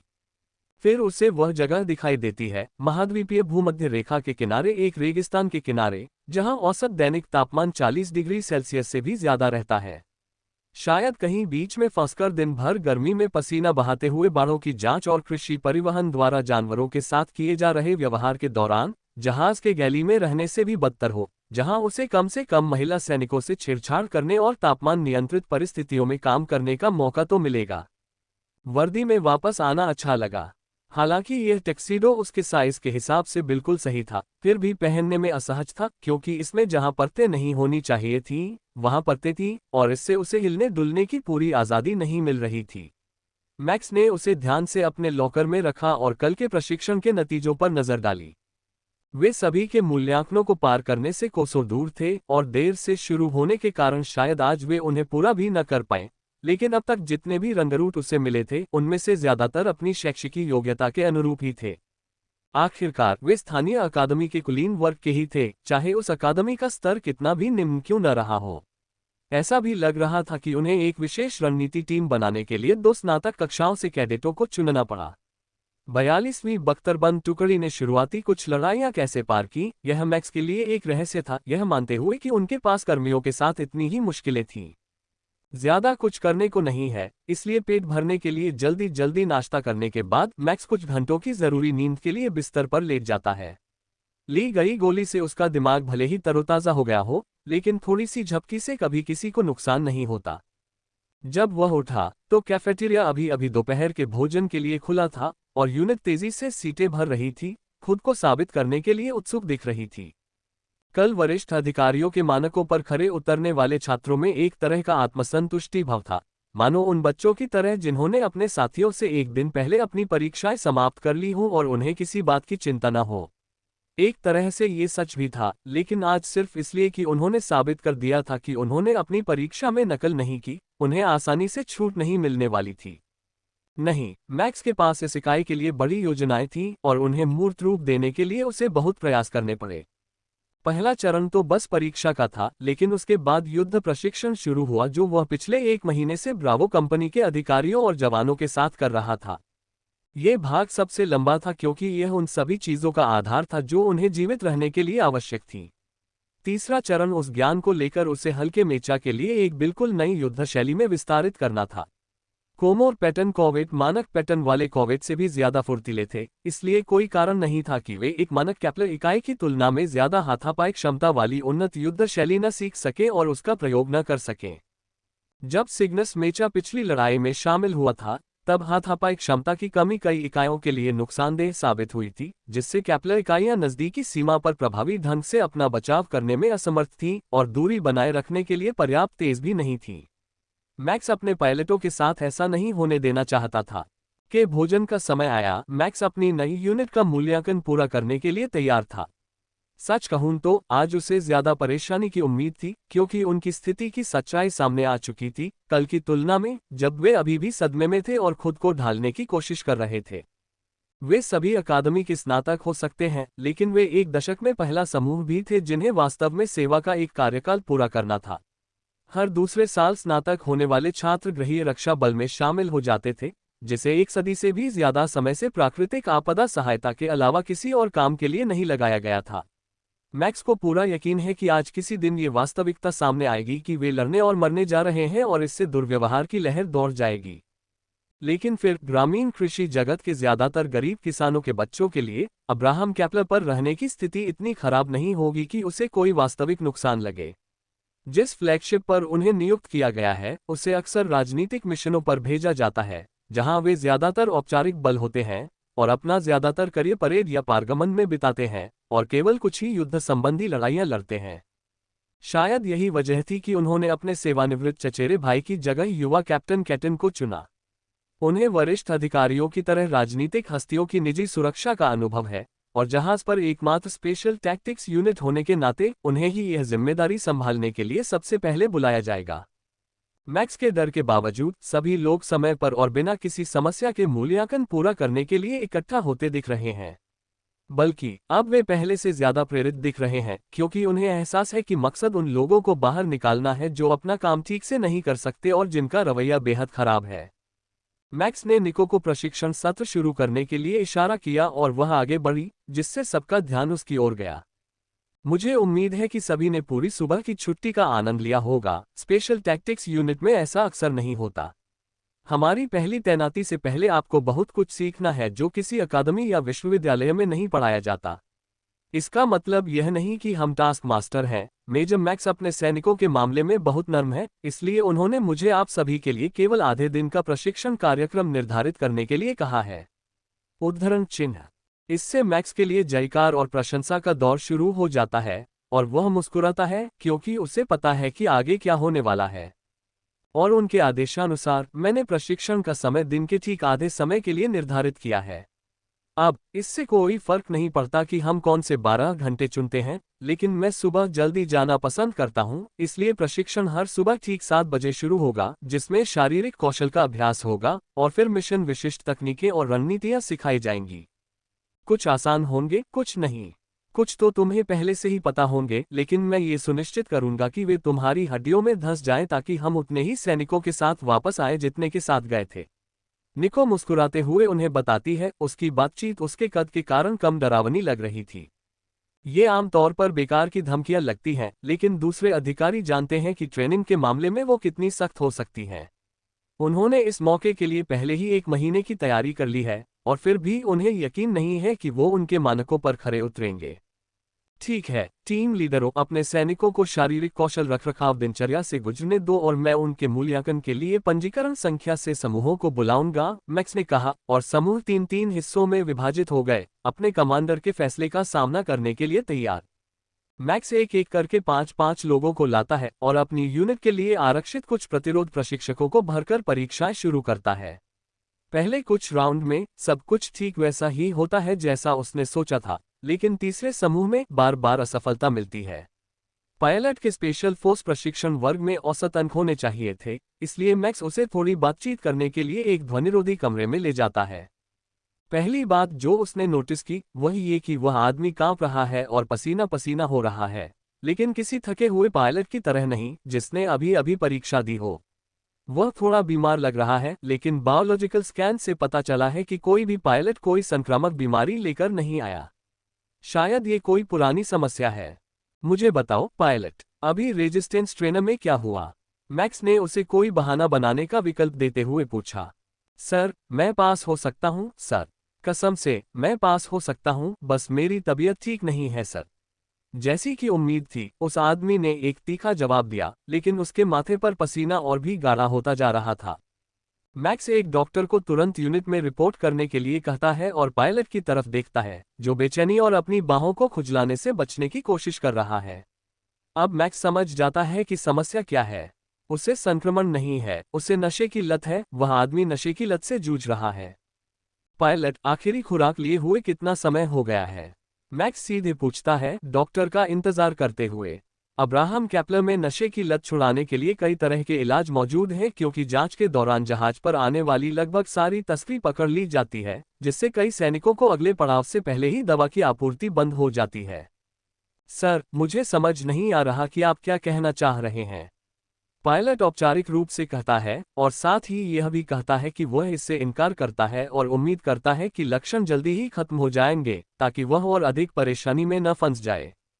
मैंने एक डॉक्टर को बुलाया है और वह आपसे भी यही सवाल पूछेगा। वह पुष्टि के लिए ब्लड टेस्ट करेगा, इसलिए झूठ बोलने का कोई मतलब नहीं है। अभी इलाज करवाओ और आज की ट्रेनिंग पूरी होने से पहले खुद को पूरी तरह से तैयार कर लो। अगर तुम ऐसा करते हो और परीक्षा पास कर लेते हो तो तुम्हें बिना किसी नुकसान के यहाँ रखा जा सकता है। यूनिट में शामिल होने से पहले तुमने जो किया था उसकी कोई जिम्मेदारी नहीं ली जाएगी। मैं कैप्लर टर्मिनस पर राजधानी की झुग्गियों से आता हूँ, मैंने ये सब पहले भी देखा है। मैक्स आगे कहता है और वह आदमी थोड़ा आशान्वित दिखता है। इस दुनिया में ड्रीम नाम की एक दवा है जो एक स्थानीय फूल से बनती है। आम लोग इसे दर्द निवारक के तौर पर इस्तेमाल करते हैं, लेकिन लगता है स्कैन में ये सब मिल गया है। मैंने देखा किसी के पास नहीं है या वे बताने को तैयार नहीं है। पायलट आखिरकार आह भरता है, ये जानते हुए कि यही उसकी एकमात्र उम्मीद है कि उसे पहली लहर की हमलावर इकाइयों या उससे भी बदतर किसी दंडात्मक रेजिमेंट की चक्की में न डाला जाए। मैक्स ये जानकारी चिकित्सक को भेजता है, जो उसे संदेश भेजता है कि यदि वह चाहे तो उनके पास लक्षणों के लिए तत्काल उपचार है तथा वे एक गोली लिख सकते हैं, जिससे कि सप्ताह के बाकी दिनों में जब तक लक्षण समाप्त न हो जाए उन्हें दोबारा लक्षण न आए। अच्छी खबर है पायलट, वे आपके कपकपी के दौरे को तुरंत ठीक कर सकते हैं और आप अगले हफ्ते तक हर सुबह मेडिकल बे में जाकर कपकपी से बचाव के लिए गोली ले सकते हैं जब तक कि आप पूरी तरह से ठीक न हो जाएं। अगर किसी और को भी यही समस्या हो तो उसे अपने ऑफ आवर्स में मेडिकल बे में आने के लिए कहिए, मैं बिना किसी औपचारिक फटकार के इलाज की मंजूरी दिलवा दूंगा। मैक्स ये सोचकर फैसला करता है कि कैदियों के लिए कितनी मुश्किलें रही होंगी जब उनमें से कई ने इन सैनिकों से ज्यादा बुरा कुछ नहीं किया था, लेकिन एक कट्टर कमांडर से मिले थे। धन्यवाद सर, पायलट सलामी देता है। तभी चिकित्सक अंदर आता है, उसकी जानकारी को स्कैन करता है और अचानक उसकी वर्दी के ऊपर से उसकी बाह में सुई चुभो देता है। 1 मिनट में आप ठीक हो जाएंगे, लेकिन अगर आप रात के खाने में भरपेट नहीं खाएंगे तो आप थक जाएंगे। यह उपचार आपके शरीर को शुद्ध करने के लिए नैनोबॉट्स को सक्रिय करता है और इससे बहुत ऊर्जा खर्च होगी। चिकित्सक ने जाने से पहले पायलट को सूचित किया, क्योंकि 25 लाख से ज्यादा भर्ती हुए लोगों के बीच ऐसी सैकड़ों घटनाएं पहले ही हो चुकी थीं। अगले कुछ दिनों में हालात और भी बदतर हो जाएंगे, क्योंकि सैनिकों के क्वारंटाइन में रहने के दौरान दवाओं का कोई भी छिपा हुआ भंडार खत्म हो जाएगा। लेकिन ये किसी भी भर्ती का एक हिस्सा है, सिवाय कैप्लर टर्मिनस जैसे सबसे कट्टर सैन्य ग्रहों के। ये ग्रह ज्यादातर सैन्य जारी उत्तेजक और आराम देने वाली दवाओं का अति प्रयोग करते हैं, जिन्हें सिस्टम के साथ मिलकर काम करने के लिए डिजाइन किया गया है ताकि लंबे समय तक असर न पड़े। जिस यूनिट से पायलट आया था वह थोड़ा हैरान हुआ जब मैक्स उसे वापस ले जाता है और उसे दोबारा परीक्षा देने के लिए कहता है, जिसमें उसके नतीजे बेहतर होते हैं। फिर उसे वापस ग्रुप में भेज देता है और कुछ और लोगों को बुलाता है। उन्हें यकीन था कि वह मर चुका है और 1 दशक या उससे भी बदतर समय के लिए बर्तन मांजने के लिए निकल जाएगा, लेकिन कमांडर ने कुछ नहीं कहा और उसे वापस ट्रेनिंग पर भेज दिया। उस दिन कोई और अप्रिय आश्चर्य नहीं हुआ, सिवाय कुछ ऐसे लोगों के जो मैक्स द्वारा निर्धारित परिदृश्य से जूझ रहे थे, लेकिन कुछ ऐसे भी थे जो अकादमी में स्पष्ट रूप से कोई खास मेहनत नहीं कर रहे थे। वे भर्ती हुए सैनिकों की श्रेणी से थे, इसलिए यह कोई आश्चर्य की बात नहीं थी। ऐसा नहीं था कि उनके कम सिस्टम लगाव और एक ही करियर पथ के साथ उनमें कड़ी मेहनत करने की कोई खास प्रेरणा थी। यूनिट के बर्खास्त होते ही मैक्स ने अफसरों को अपने पास बुलाया। तो रंगरूटों में कोई संभावित सार्जेंट है, कोई स्वाभाविक नेता, कोई छिपे हुए विशेषज्ञ जो पहले ही अपनी पहचान बता चुके हैं। मैक्स नोट्स लेता है क्योंकि हर कोई उसे अपने अवलोकनों की अच्छी बुरी बातें बताता है, लेकिन ज्यादातर इकाई बिल्कुल अपेक्षित स्तर की है, जिससे साबित होता है कि शिक्षा प्रणाली ने अपना काम बखूबी किया है। इसका मतलब है कि उसे बस अपने क्षितिज का विस्तार करने की जरूरत है। मैक्स उन्हें प्रशिक्षण कार्यक्रम के बारे में बताने ही वाला था कि तभी अधिकारियों के कलाई उपकरण एक आदेश संदेश के साथ एक साथ बीप करने लगे। आपातकालीन तैनाती आदेश SSV-17, स्थानीय नाम सिगमंड, गृह रक्षा मिशन संदेश का शीर्षक है और वे सब आह भरते हैं। ऐसा लगता है कि विद्रोही फिर से सक्रिय हो गए हैं और यूनिट को युद्ध की तपिश में तपा दिया जाएगा और जहाज पर प्रशिक्षण नहीं दिया जाएगा। मैक्स को तारा चार्ट से जो याद है उसके अनुसार सिगमंड यहां से सिर्फ 1 हफ्ते की दूरी पर है। सभी कार्मिक प्रक्षेपण स्थल पर पहुंच जाएं। 30 मिनट में ग्रहों का प्रस्थान। अब्राहम केपलर पर गतिविधियां पल भर में उन्मत्त हो जाती हैं। कई सैनिक आराम कर रहे थे, सामान छांट रहे थे और अपने नए आवासों में बस रहे थे। लेकिन प्रक्षेपण से पहले के 30 मिनटों में सारा सामान समेटना, दरवाजे सील करना और सभी कर्मियों को निर्धारित प्रक्षेपण स्थलों पर पहुंचाना जरूरी है, जहां उन्हें प्रक्षेपण के दौरान चोटों से बचाने के लिए सुरक्षित रखा जा सके। अंतरिक्ष स्टेशन से बाहर निकलते समय ये प्रक्रिया उतनी नाटकीय नहीं होती, क्योंकि गुरुत्वाकर्षण में उतना बदलाव नहीं होता, बस प्रकाश की गति से तेज गति से यात्रा करने की ओर संक्रमण होता है। अब्राहम केपलर के आकार के जहाज भी शायद ही कभी ग्रहों पर उतरते हैं और वास्तव में इसके लिए डिजाइन नहीं किए गए हैं। हाँ, वे आसानी से बच सकते हैं, लेकिन केपलर की उन्नत गुरुत्वाकर्षण विरोधी तकनीक के बावजूद ये संरचना पर बहुत अधिक दबाव डालता है। सतह पर पार्टियां अभी भी पूरे जोश में हैं, दिग्गजों का घर वापसी पर स्वागत कर रही हैं। उन्हें इस बात का कोई अंदाजा नहीं है कि अब्राहम केपलर का विशाल हिस्सा उड़ान भरने वाला है, जब तक कि क्षेत्र को खाली करने के लिए सायरन बजना शुरू नहीं हो जाता। लैंडिंग पैड के आधे किलोमीटर के दायरे में कोई भी निर्माण कार्य नहीं हुआ है, लेकिन फिर भी निकटतम इमारतों के पास चलना तब तक सुरक्षित नहीं होगा जब तक कि जहाज कम से कम 10,000 मीटर हवा में न हो और आगे की ओर गति शुरू न कर दे। अगर मैक्स बाहर देख पाता तो उसे हर बैरक की इमारत के बाहर हजारों पूर्व सैनिक सावधान मुद्रा में खड़े दिखाई देते, जो प्रस्थान करने वाले सैनिकों को सलामी दे रहे होते और उनके सुरक्षित और बिना किसी घटना के तैनाती की कामना कर रहे होते। हालांकि आपातकालीन प्रस्थान में ऐसा करना असंभव ही क्यों न हो। अगर कोई उस अल्प सूचना वाले सायरन की असली भयावहता को समझता है तो वो वही है। उन्होंने इसे लगातार 2 मिशनों में सुना और दोनों ही मिशनों में उन्हें अपने भाई बहनों को खोने का भारी खामियाजा भुगतना पड़ा। जहाज के अंदर अफरा तफरी थमने लगी है, क्योंकि सभी अपना सामान समेट रहे हैं और सुरक्षित सीटों की ओर दौड़ रहे हैं। बंक में खुद को सुरक्षित रूप से जाल से ढकने का विकल्प है ताकि आप बाहर न गिरें, लेकिन इतने नए कैडेट भी जानते हैं कि वे टेक ऑफ के लिए एक छोटे से डिब्बे में सपाट नहीं लेटना चाहते। एक अच्छी कुर्सी पर बैठना ज्यादा बेहतर है। ज्यादातर कैफेटेरिया में होंगे, जहां ऊंची पीठ वाली सभी कुर्सियां एक दिशा में मुड़ी होंगी और मेजें खड़ी होकर मुड़ी होंगी ताकि उड़ते हुए मलबे से पीछे बैठे सैनिकों को चोट न लगे। बाकी या तो प्रशिक्षण हॉल में होंगे या अपने ड्यूटी स्टेशनों पर सुरक्षित सीटों पर। स्टालवार्ट स्पेशल टैक्टिक्स यूनिट के पास अपना स्वयं का प्रशिक्षण हॉल है, इसलिए उन्हें इसे अपने प्रक्षेपण क्षेत्र के रूप में उपयोग करने के लिए नामित किया गया है, जिससे उन्हें काम करने के लिए पर्याप्त से अधिक जगह मिल सके और वे मानक ड्यूटी शिफ्ट के दौरान उन सभी स्थानों के करीब रह सके जहां वे होने की संभावना है। जहाज धीरे धीरे जमीन से ऊपर उठता है और थ्रस्टर का इस्तेमाल कम करता है ताकि आसपास के इलाके को नुकसान न पहुंचे, क्योंकि एंटी ग्रेविटी ड्राइव फ्लैगशिप को हवा में ऊपर ले जाता है। अब्राहम केपलर की सुरक्षित ऊंचाई पर पहुंचते ही थ्रस्टर सक्रिय हो जाते हैं और सभी को बिना किसी चेतावनी के अपनी सीटों पर वापस धकेल देते हैं। बस हल्की सी हिलती हुई गति होती है। मैक्स अगले कुछ मिनट इस लेआउट को डिजाइन करने वाले को धन्यवाद देता है, जिसने अधिकारियों की सीटें कमरे के बिल्कुल सामने रखी हैं, जबकि वे कार्यालय की शीशे वाली खिड़की के सामने हैं और पैरों के लिए जगह भी बहुत कम है। मोशन सिकनेस से ग्रस्त नए लोगों की आवाजें उसे आईने में देखने से पहले ही बता देती हैं कि उसके पीछे का दृश्य अच्छा नहीं होने वाला है। जैसे ही वे अंतरिक्ष की सीमा पर पहुंचते हैं, वायुमंडल में प्रवेश का जोरदार जोर अचानक मंद पड़ जाता है और कृत्रिम गुरुत्वाकर्षण एक हल्की सी भिनभिनाहट के साथ सक्रिय हो जाता है। कुछ सैनिक जो बीमार सैनिक के नीचे की ओर गए थे, खुद को साफ करने के लिए उठने ही वाले थे, लेकिन मैक्स उन्हें ऐसा करने से पहले ही रोक देता है। सब लोग अपनी जगह पर बैठे रहें।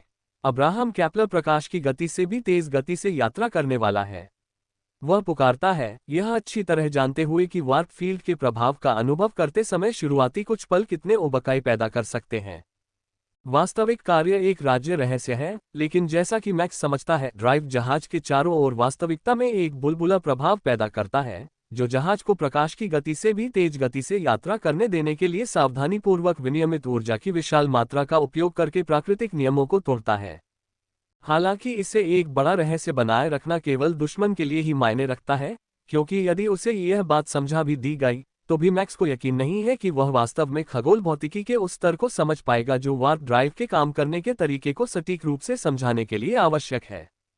तेजी से परिवर्तन के लिए तैयार हो जाओ घोषणा होती है, ठीक जैसा कि मैक्स ने भविष्यवाणी की थी, और फिर ताना ड्राइव के उलझने का घुमावदार झटका उनके माध्यम से प्रवाहित होता है, जिससे कुछ और सैनिकों को अपने भोजन को त्यागना पड़ता है।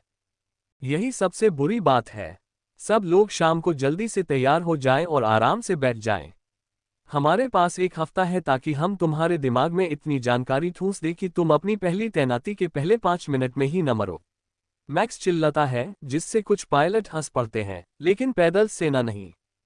हर पैदल सैनिक जानता है कि अग्रिम तैनाती पर भेजे गए एक नए सैनिक की जीवन प्रत्याशा घंटों या दिनों में नहीं बल्कि सेकंडों में मापी जाती है। अगर वे ड्रॉप में बच जाते हैं तो उनसे आमतौर पर यह अपेक्षा की जाती है कि वे अपने पीछे आने वाली संसाधन गहन मेका इकाइयों को होने वाले नुकसान को कम करने के लिए अपनी स्थिति सुरक्षित रखें।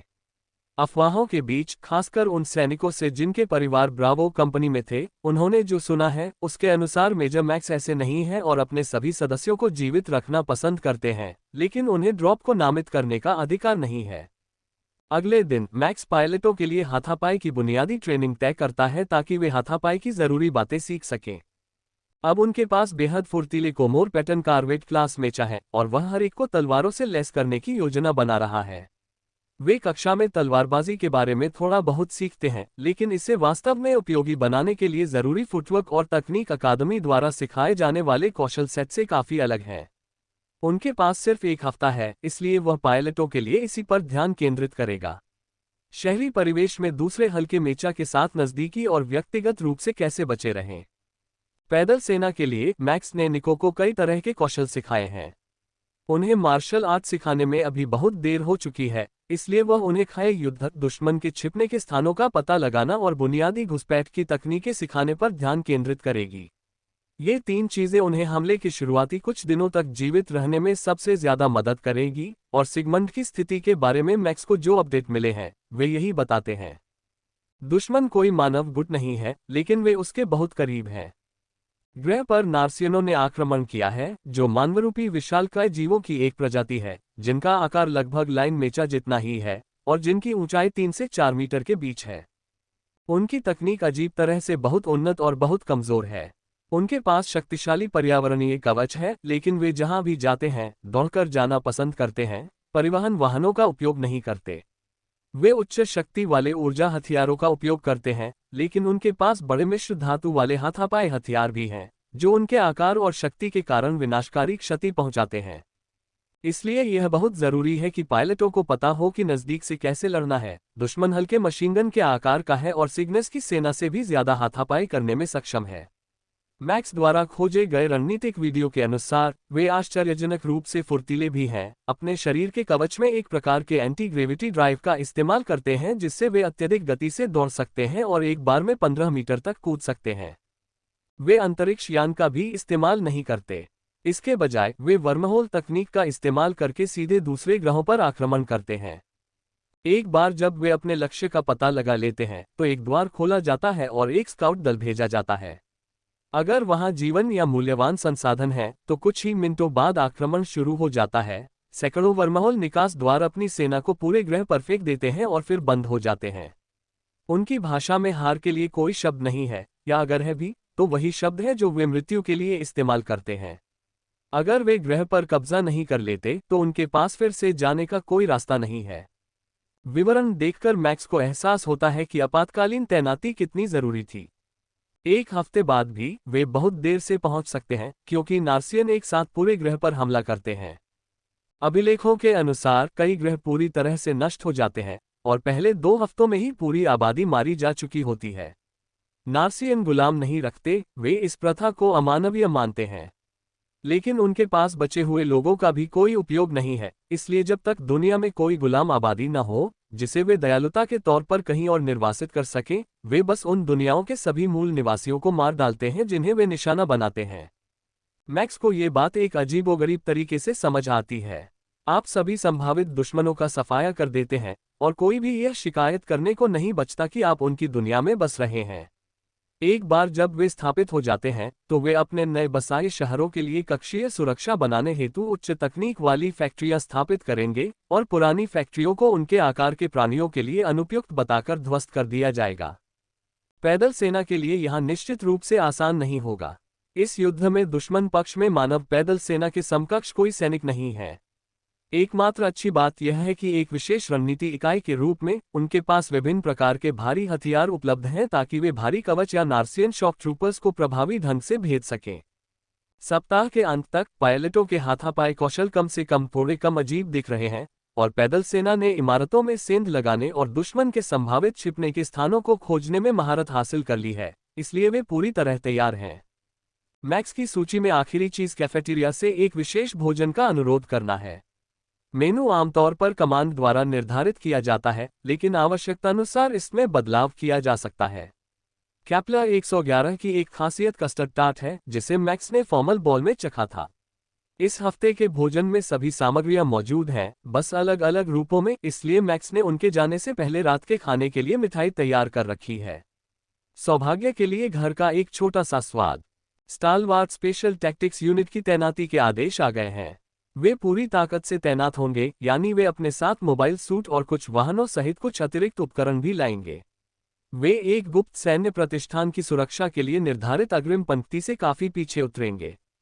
ये सुविधा वर्तमान में केपलर के नियंत्रण में है, जो घनी आबादी वाले इस सौरमंडल में मौजूद कई सुविधाओं में से एक है। सिगमंड का एक आंशिक रूप से आबाद चंद्रमा भी है और उसके सौरमंडल के बाहरी ग्रहों पर कुछ संसाधन केंद्र भी हैं। वे सैन्य शक्ति के मामले में कोई महाशक्ति नहीं है, लेकिन उनके पास एक अच्छा खासा रक्षा बल जरूर है, और उनकी कक्षा में एक अंतरिक्ष स्टेशन भी है जो अभी भी नार्सियन के उपग्रह विरोधी हमलों का सामना कर रहा है।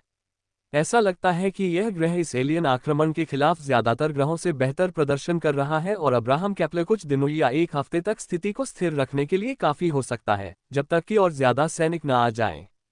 वे हमले के बिंदु के सबसे नजदीक एकमात्र जहाज थे, क्योंकि यह साम्राज्य की सीमाओं के भीतर था, लेकिन पड़ोसी प्रणालियां जितनी हो सके उतनी सेनाएं इकट्ठा कर रही होंगी और जल्द ही यहां पहुंच जाएंगी। अगर उनमें से कोई अपनी वार्षिक भर्ती के करीब था, तो हो सकता है कि वे भाग्यशाली हों और अगले कुछ दिनों में एक पूरी मेका रेजिमेंट और फील्ड आर्मी देख सकें। जैसे ही उनका लैंडर इस सुविधा में उतरेगा, स्पेशल टैक्टिक्स यूनिट को केपलर रक्षा बलों के लिए एक पुनर्संमोहन और पुनः आपूर्ति केंद्र के रूप में इस सुविधा को सुदृढ़ करने का काम सौंपा गया है। इसके अंदर अयस्क भंडार है और मरम्मत एवं आपातकालीन निर्माण सुविधाओं की एक विस्तृत श्रृंखला है। ये यूनिट के लिए एक बिल्कुल उपयुक्त मिशन है, लेकिन सूची में दिए गए अन्य लैंडिंग स्थलों को देखते हुए उन्होंने वास्तव में जहाज पर सवार किसी भी अन्य स्थान की तुलना में सबसे कम जोखिम वाले स्थान पर लैंडिंग की होगी, सिवाय उन लोगों के जिन्हें 2 फालिंग्स क्लास मेचा के साथ लैंडिंग के लिए नियुक्त किया गया था। कमांडर, अंतिम अनुरोध आ गए हैं। मैंने हमारे लिए स्काईफायर टर्रेट्स का एक संग्रह तैयार किया है, जिसका इस्तेमाल हम लैंडिंग के बाद पैदल सेना विरोधी रक्षा के रूप में कर सकते हैं। इन्हें नार्सियन कवच से कोई समस्या नहीं होगी, और फ्लैक विस्फोट इन्हें बड़े पैमाने पर होने वाले हमलों के लिए विशेष रूप से प्रभावी बनाते हैं। निको उसे सूचित करते हुए ड्रॉप शिप के लिए लोडिंग जानकारी वाली टैबलेट सौंपता है। शुक्रिया मेजर, अब बिना किसी परेशानी के सभी को जमीन पर उतारना है। जहां तक मैं देख सकता हूं, नार्सियनों ने कम से कम कुछ शहरों पर कब्जा कर लिया है, इसलिए नीचे उतरते समय हमें भारी गोलाबारी का सामना करना पड़ सकता है, भले ही हम किसी कम महत्वपूर्ण स्थान की ओर जा रहे हों। मैक्स ने आह भरते हुए अपने टैबलेट पर युद्ध की स्थिति ताज़ा की। हम इसमें कुछ नहीं कर सकते, लेकिन सैनिक लादने के लिए तैयार हैं और सभी मेचा अपनी जगह पर हैं, लादे जा चुके हैं और दोबारा जांच की जा चुकी है। निको का आश्वासन मैक्स को काफी तसल्ली देता है, क्योंकि वह जानता है कि उसकी कुशलता से चालक दल से छूटी हुई कोई भी चीज पकड़ी जा सकती थी, और लैंडर्स को लादने वाले चालक दल अब्राहम केपलर से ही हैं, सभी पेशेवर सैनिक और अनुभवी, आज युद्ध में जाने वाले नए रंगरूट नहीं। आज पूरा जहाज बेचैन है। हरे कमांडर अपने पहले मिशन पर हरे सैनिकों का नेतृत्व कर रहे हैं, और उन्हें भारी गोलाबारी और एक दुश्मन के लैंडिंग जोन का सामना करना पड़ रहा है। अगर वे इतने घबराए रहे तो उन्हें दुश्मन को ढूंढने की जरूरत भी नहीं पड़ेगी, जमीन पर पहुंचने से पहले ही वे मानसिक रूप से हार जाएंगे। मैक्स को इसके बारे में कुछ करना होगा, उसे इन मेचा की जरूरत पड़ेगी ताकि वह काफी देर तक जिंदा रह सके और फिर उसे फिर से सप्लाई के लिए अपनी जगह पर आना पड़े। स्पेशल टैक्टिक्स यूनिट, मेरी तरफ से हम सैनिकों का हौसला बढ़ाने के लिए काफी दूर तक घूमेंगे। मैक्स यूनिट को निर्देश देता है। हो सकता है कि वे किसी और से ज्यादा कुछ न जानते हों, लेकिन वे अपने समूह के विशिष्ट सदस्य हैं, और मैक्स ने इस हफ्ते उन्हें काफी अतिरिक्त प्रशिक्षण दिया, वो भी सिर्फ उनके अस्तित्व के लिए। उनका मनोबल ऊंचा है और उन्हें उम्मीद है कि उनकी यूनिट का आत्मविश्वास देखकर ही दूसरी यूनिट्स को एकजुट होने में मदद मिलेगी। जो अफरा तफरी वह देख पा रहे हैं, उसे देखते हुए ये जरूरत से ज्यादा है। सैनिक आखिरी पलों में मिले आदेशों को पूरा करने के लिए इधर उधर भाग रहे हैं, और नए कमांडर इस बात से परेशान हैं कि उन्हें एक ऐसी चीज के लिए सब कुछ व्यवस्थित करना है जो कोई अभ्यास नहीं है। वे जानते हैं कि कैसे करना है, लेकिन वे घबरा जाते हैं और वे साधारण गलतियां कर बैठते हैं जो करने की जरूरत नहीं है। जैसे ही वे वहां से गुजरते हैं, स्टालवार्ट स्पेशल टैक्टिक्स यूनिट के दूसरे अधिकारी लक्ष्यहीन सैनिकों पर चिल्ला कर आदेश दे रहे हैं। यूनिट कमांडरों को सही रास्ते पर ला रहे हैं और सैनिकों को शांत कर रहे हैं। मैक्स सही था, उनकी स्थिति में एक और यूनिट की मौजूदगी ही, जो अपने काम को व्यवस्थित कर रही हो, आदि समस्या का समाधान करने के लिए पर्याप्त है। वह हिस्सा जहां अराजकता को और बढ़ा रही है और चीजों को व्यवस्थित करना लगातार मुश्किल होता जा रहा है। वे लगभग पूरे लैंडिंग बे को पार करके उस बे में पहुंचते हैं जहां शाइनिंग डार्कनेस क्रेनों से घिरा खड़ा है, और अब जब उसका बाकी दल तैयार है तो सामान लादने के लिए तैयार हो रहा है। जनरल टेनेंट खुद एक कमांड टैबलेट पर व्यस्त हैं, आदेश दे रहे हैं और लैंडिंग शेड्यूल को फिर से व्यवस्थित कर रहे हैं ताकि उन इलाकों से बचा जा सके जहां से दुश्मन की गोलाबारी का सबसे ज्यादा केंद्रीकरण होने की संभावना है। मेजर मैक्स, आपकी कड़ी मेहनत के लिए शुक्रिया। सुरक्षा फीड्स ने मुझे लोडिंग बे के आसपास सैनिकों को व्यवस्थित करने के आपके दौरे को दिखाया। जनरल ने अपने हैंगर के पास से गुजरते हुए उनका अभिवादन किया। जनरल, ये खुशी पूरी तरह से मेरी है। अगर हम में से कुछ अनुभवी लोग ही इस काम में माहिर नहीं हैं, तो कौन होगा? उन्हें बस थोड़े से आत्मविश्वास की जरूरत थी ताकि वे याद रख सके कि उन्होंने अपनी जिंदगी का ज्यादातर हिस्सा इसी की ट्रेनिंग में बिताया है। मैक्स ने सीनियर अधिकारी को एक तीखी सलामी देते हुए जवाब दिया। आपका ड्रॉप रूट बिल्कुल सही नहीं है, लेकिन यह आने वाली सबसे भयानक गोलाबारी की पहुंच से बाहर होना चाहिए। बस हर कीमत पर उस स्थिति पर कब्जा करो और उसे बनाए रखो। सिगमंड की आबादी काफी ज्यादा है, लेकिन ग्रह पर संसाधन कम है। उनका ज्यादातर निर्माण बाहरी ग्रहों या अंतरिक्ष में होता है। जब तक पुनः आपूर्ति शुरू नहीं होती तब तक हमारे पास संसाधनों की कमी रहेगी, जनरल टेनेंट बताते हैं। मैक्स अपने विचारों में देख सकता है कि जनरल ने अपने शिष्यों को अपेक्षाकृत सुरक्षित स्थान पर भेजने की पूरी कोशिश की ताकि उन्हें नार्सियनों द्वारा उन पर किए जाने वाले सबसे बुरे हमले का सामना करने से पहले अपने सैनिकों को तैयार होने का समय मिल सके। किसी बड़े हमले से पहले कुछ दिनों की हल्की लड़ाई भी किसी इकाई के जीवित रहने की संभावना को काफी बढ़ा देती है, और उसने उन्हें जितने दिन हो सके उतने दिन खरीद लिए हैं। जनरल टेनेंट स्वयं महाद्वीपीय राजधानी की ओर जाएंगे, जहां से मैक्स उतरेगा वहां से 1000 किलोमीटर दूर, जबकि कार्पे नोक्टेम दुनिया के दूसरी ओर स्थित ग्रहीय राजधानी को सुदृढ़ करने जाएगा। सभी लोग लैंडर की ओर चलें। आपके पास बसने और सुरक्षित होने के लिए 10 मिनट हैं, वरना मैं अगले लैंडिंग के लिए आपकी सीटों पर आपके नाम लिख दूंगा। मैक्स अपनी टुकड़ी को आदेश देता है, जो हंसते हुए आखिरी बे की ओर दौड़ते हुए सामान चढ़ाने के लिए जाते हैं, जिससे उनके पास से गुजरने वाले सैनिकों का उत्साह बढ़ता है। अंतिम सुरक्षा कॉल आने से पहले उनके पास अभी भी 1 घंटे से अधिक का समय है, लेकिन पायलटों को अपने नए मेचा में बैठने का ज्यादा समय नहीं मिला है, और यह एक ऐसा पैटर्न है जिसे उन्हें पहले शारीरिक रूप से उपयोग करने का मौका नहीं मिला है, इसलिए आराम से बैठने और चीजों को अपनी पसंद के अनुसार सेट करने के लिए एक अतिरिक्त घंटा मिलना भी सराहनीय है। मैक्स को भी यही करना है। स्टालवार्ट के अंदरूनी हिस्से को पिछली लड़ाई के बाद रंगा गया था और उसका नवीनीकरण किया गया था, इसलिए उसे यह सुनिश्चित करना होगा कि इस सप्ताह उसने कॉकपिट में जो भी व्यक्तिगत सामान रखा है वह सुरक्षित है, और उसे अपने भाग्यशाली फोटो को होल्डर में रखना होगा। इस मिशन के लिए उनके पास एक नया चेहरा है। उनके आखिरी मिशन के सभी बचे हुए सदस्यों में से जिस दिन वे जहाज पर लौटे थे, वे गंदे, पसीने से तरबतर, 1000 गज की दूरी से घूरने से थके हुए, युद्ध से कठोर, लेकिन घर लौटकर खुश दिख रहे हैं। अब लगभग सभी चेहरे सेवानिवृत्त हो चुके हैं और उनके उत्तराधिकारी, जिनमें उनके कई छोटे भाई बहन और चचेरे भाई बहन शामिल हैं, उनकी देखरेख में हैं। बस तुम देखते रहो दोस्तों, मैं इन पायलटों को असली मर्दों की तरह वापस लाऊंगा। मैक्स मुस्कुराता है और उसे पारदर्शी प्लास्टिक होल्डर में रख देता है, जो उसकी पहली तैनाती के दिन निको और जनरल टेनेंट के बीच उसकी तस्वीर के ठीक ऊपर है। स्पेशल टैक्टिक्स यूनिट अपनी प्रतिष्ठा पर खरी उतर रही है, समय पर तैयार और पूरी तरह से सुसज्जित। अंतिम घोषणाओं का इंतजार करते हुए वे सहजता से बातचीत कर रहे हैं। मैक्स स्टालवार्ट का बाहरी स्पीकर चालू करता है और एरी को इस बात पर दांव लगाते हुए सुनता है कि इस बार 10 मिनट की चेतावनी कितनी दूर होगी। वे सभी जानते हैं कि यह उनके वास्तविक ड्रॉप समय के आसपास भी नहीं होता, खासकर पहली लहर की इकाइयों के लिए, लेकिन कुछ दांव पूरी तरह से आशावादी हैं। सच में, उनके वास्तविक ड्रॉप से 20 मिनट पहले यह उन्हें लैंडर्स की तीसरी लहर में डाल देगा। उन्हें इतना लंबा इंतजार बिल्कुल नहीं करना पड़ेगा।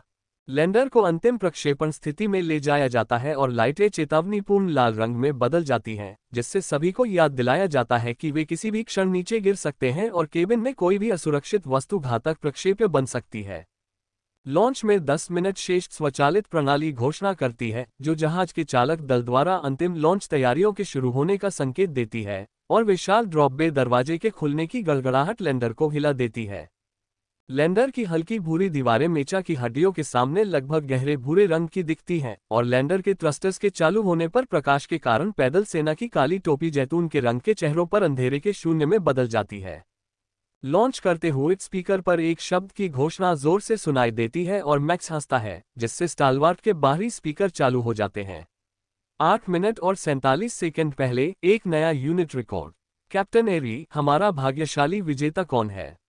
लैंडर का प्रक्षेपण तीव्र गति से होता है, जिसके बाद अचानक भारहीनता आ जाती है, जिससे लैंडर के मदरशिप के कृत्रिम गुरुत्वाकर्षण से बाहर निकलते ही सभी लोग अपने सुरक्षा कवच से उछल पड़ते हैं।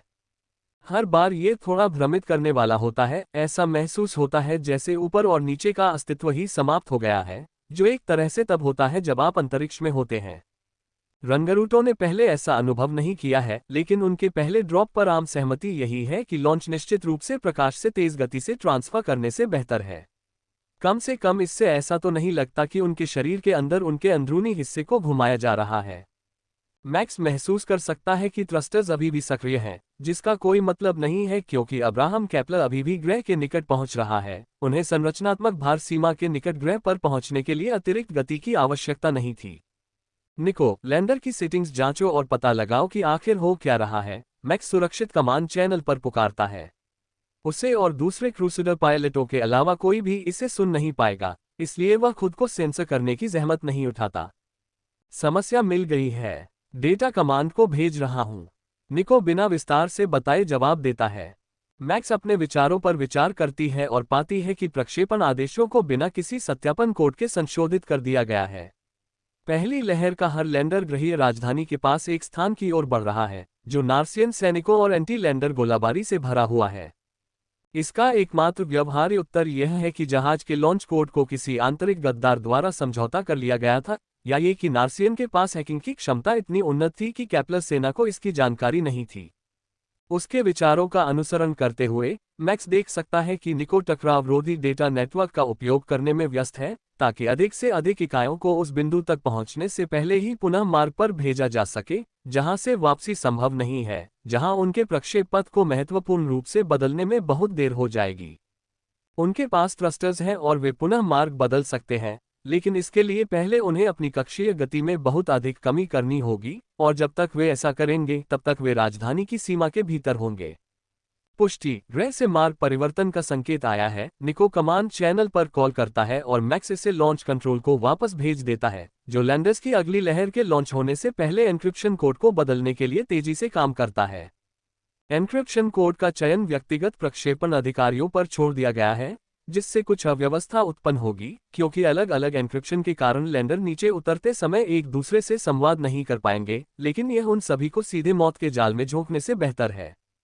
स्टालवार्ट को शाइनिंग डार्कनेस। मूल लक्ष्य अब व्यवहार्य नहीं है। लैंडिंग के बाद आपका मिशन अपडेट किया जाएगा। जनरल टेनेंट ने मेचा के हेड अप डिस्प्ले पर मैक्स को सूचित किया। लक्ष्यीकरण डेटा की जांच करने पर मैक्स देख सकता है कि जनरल सही है। वे बहुत दूर गिर गए थे, जबकि निको बाकी सभी के प्रक्षेप पथ को सही कर रहा था ताकि उन्हें ग्रह पर सबसे खतरनाक बिंदुओं के पास उतरने से रोका जा सके, और अब वे ग्रह के उस दूर वाले हिस्से पर उतरेंगे जहां से उन्हें मूल रूप से होना था। ये दुर्भाग्यपूर्ण है, लेकिन बहुत ही सामान्य परिणाम है। हालांकि यह अक्सर प्रक्षेपण कंप्यूटरों की सफल हैकिंग के बजाय आपातकालीन बचाव या क्षति के कारण होता है। क्या हमारे पास नए लैंडिंग जोन का कोई डेटा है? मैक्स ने नक्शे पर नजर डालते हुए पूछा। वहां डेटा तो है, बस उसने उसका बिल्कुल अध्ययन नहीं किया है, क्योंकि वह उनके गंतव्य से हजारों किलोमीटर दूर था। अनुमानित ड्रॉप जोन एक उष्णकटिबंधीय दलदल है। पूरे क्षेत्र में प्रति वर्ग किलोमीटर जनसंख्या 10 से कम है। दुश्मन सेना अज्ञात है, निको जवाब देता है, और मैक्स दूसरे अधिकारियों को हल्की हंसी सुनाता है।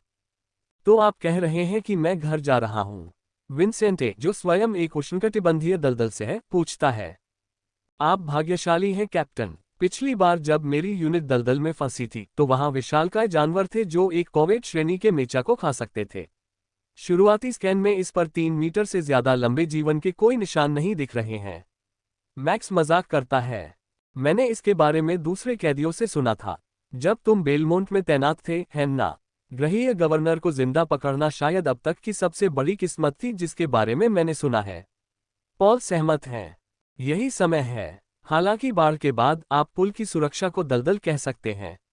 निको भी उनकी बात में शामिल हो जाता है और मार्गदर्शन प्रणालियों पर हमले के बाद उन सभी में पैदा हुए तनाव को कम करने में मदद करता है। मुझे याद मत दिलाओ, हर जगह विशाल सिग्नस मेचा और मैं अभी भी लाइन मेचा की बारीकियों पर अटका हुआ हूं। विंसेंट शिकायत करता है। इन तीनों का बच जाना ही उनके कौशल स्तर का ही नतीजा था।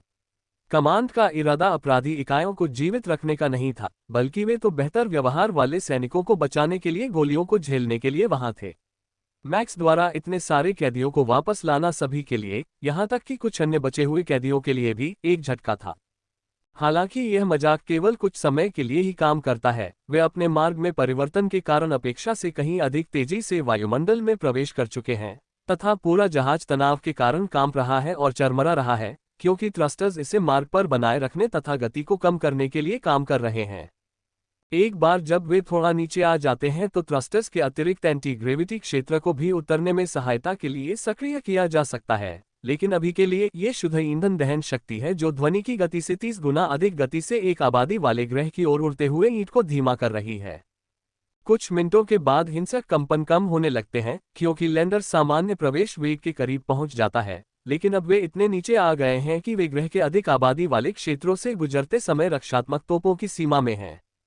विस्फोट अभी भी कुछ दूरी पर है। गिरते समय लगातार धमाके की आवाज आ रही है, इतनी स्थिर कि पैदल सैनिक जो मेचा के अंदर सुरक्षित नहीं है, उन्हें नरक की ओर जाते समय पृष्ठभूमि संगीत के रूप में कंपन महसूस हो रहा है।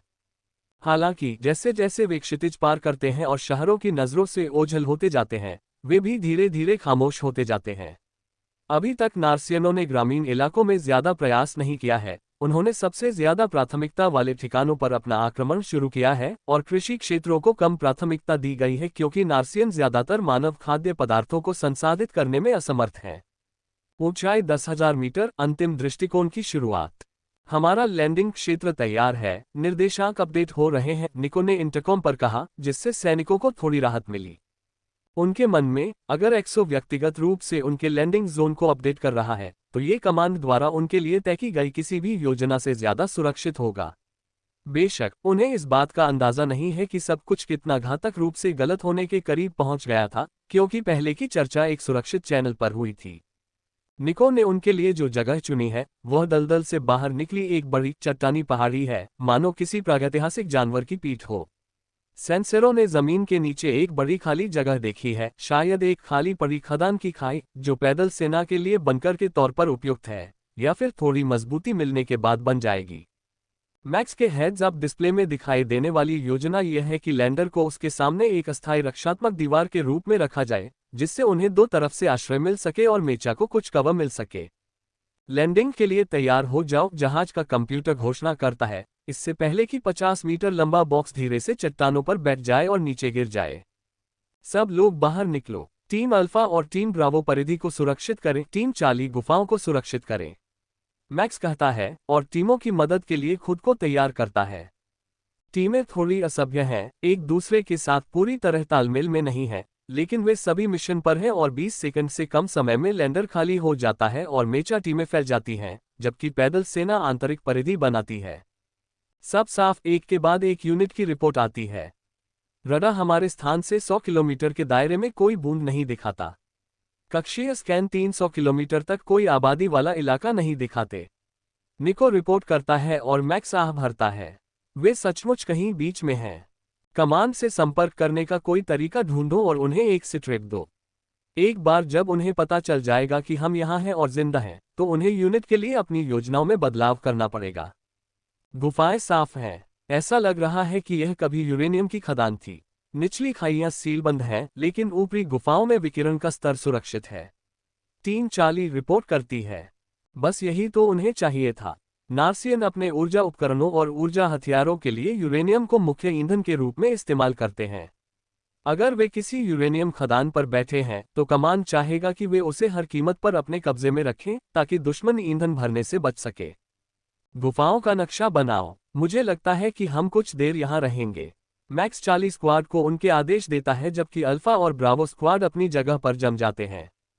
वे अभी कुछ भी निर्माण शुरू नहीं करेंगे क्योंकि इस जगह पर पहले से ही एक रक्षा दल तैनात हो सकता है, लेकिन वे कम से कम कुछ गड्ढे खोदकर एंटी एयरक्राफ्ट गन तो लगा ही सकते हैं। भारी समर्थन मिलने के बाद पैदल सेना हमेशा खुश रहती है, मध्य कमान ने दृढ़ता से कहा है। अगली सूचना तक अपनी स्थिति बनाए रखें। तीसरी लहर के साथ अतिरिक्त बल आ रहे हैं। संपर्क टॉस, संपर्क टॉस, संपर्क, संपर्क टॉस।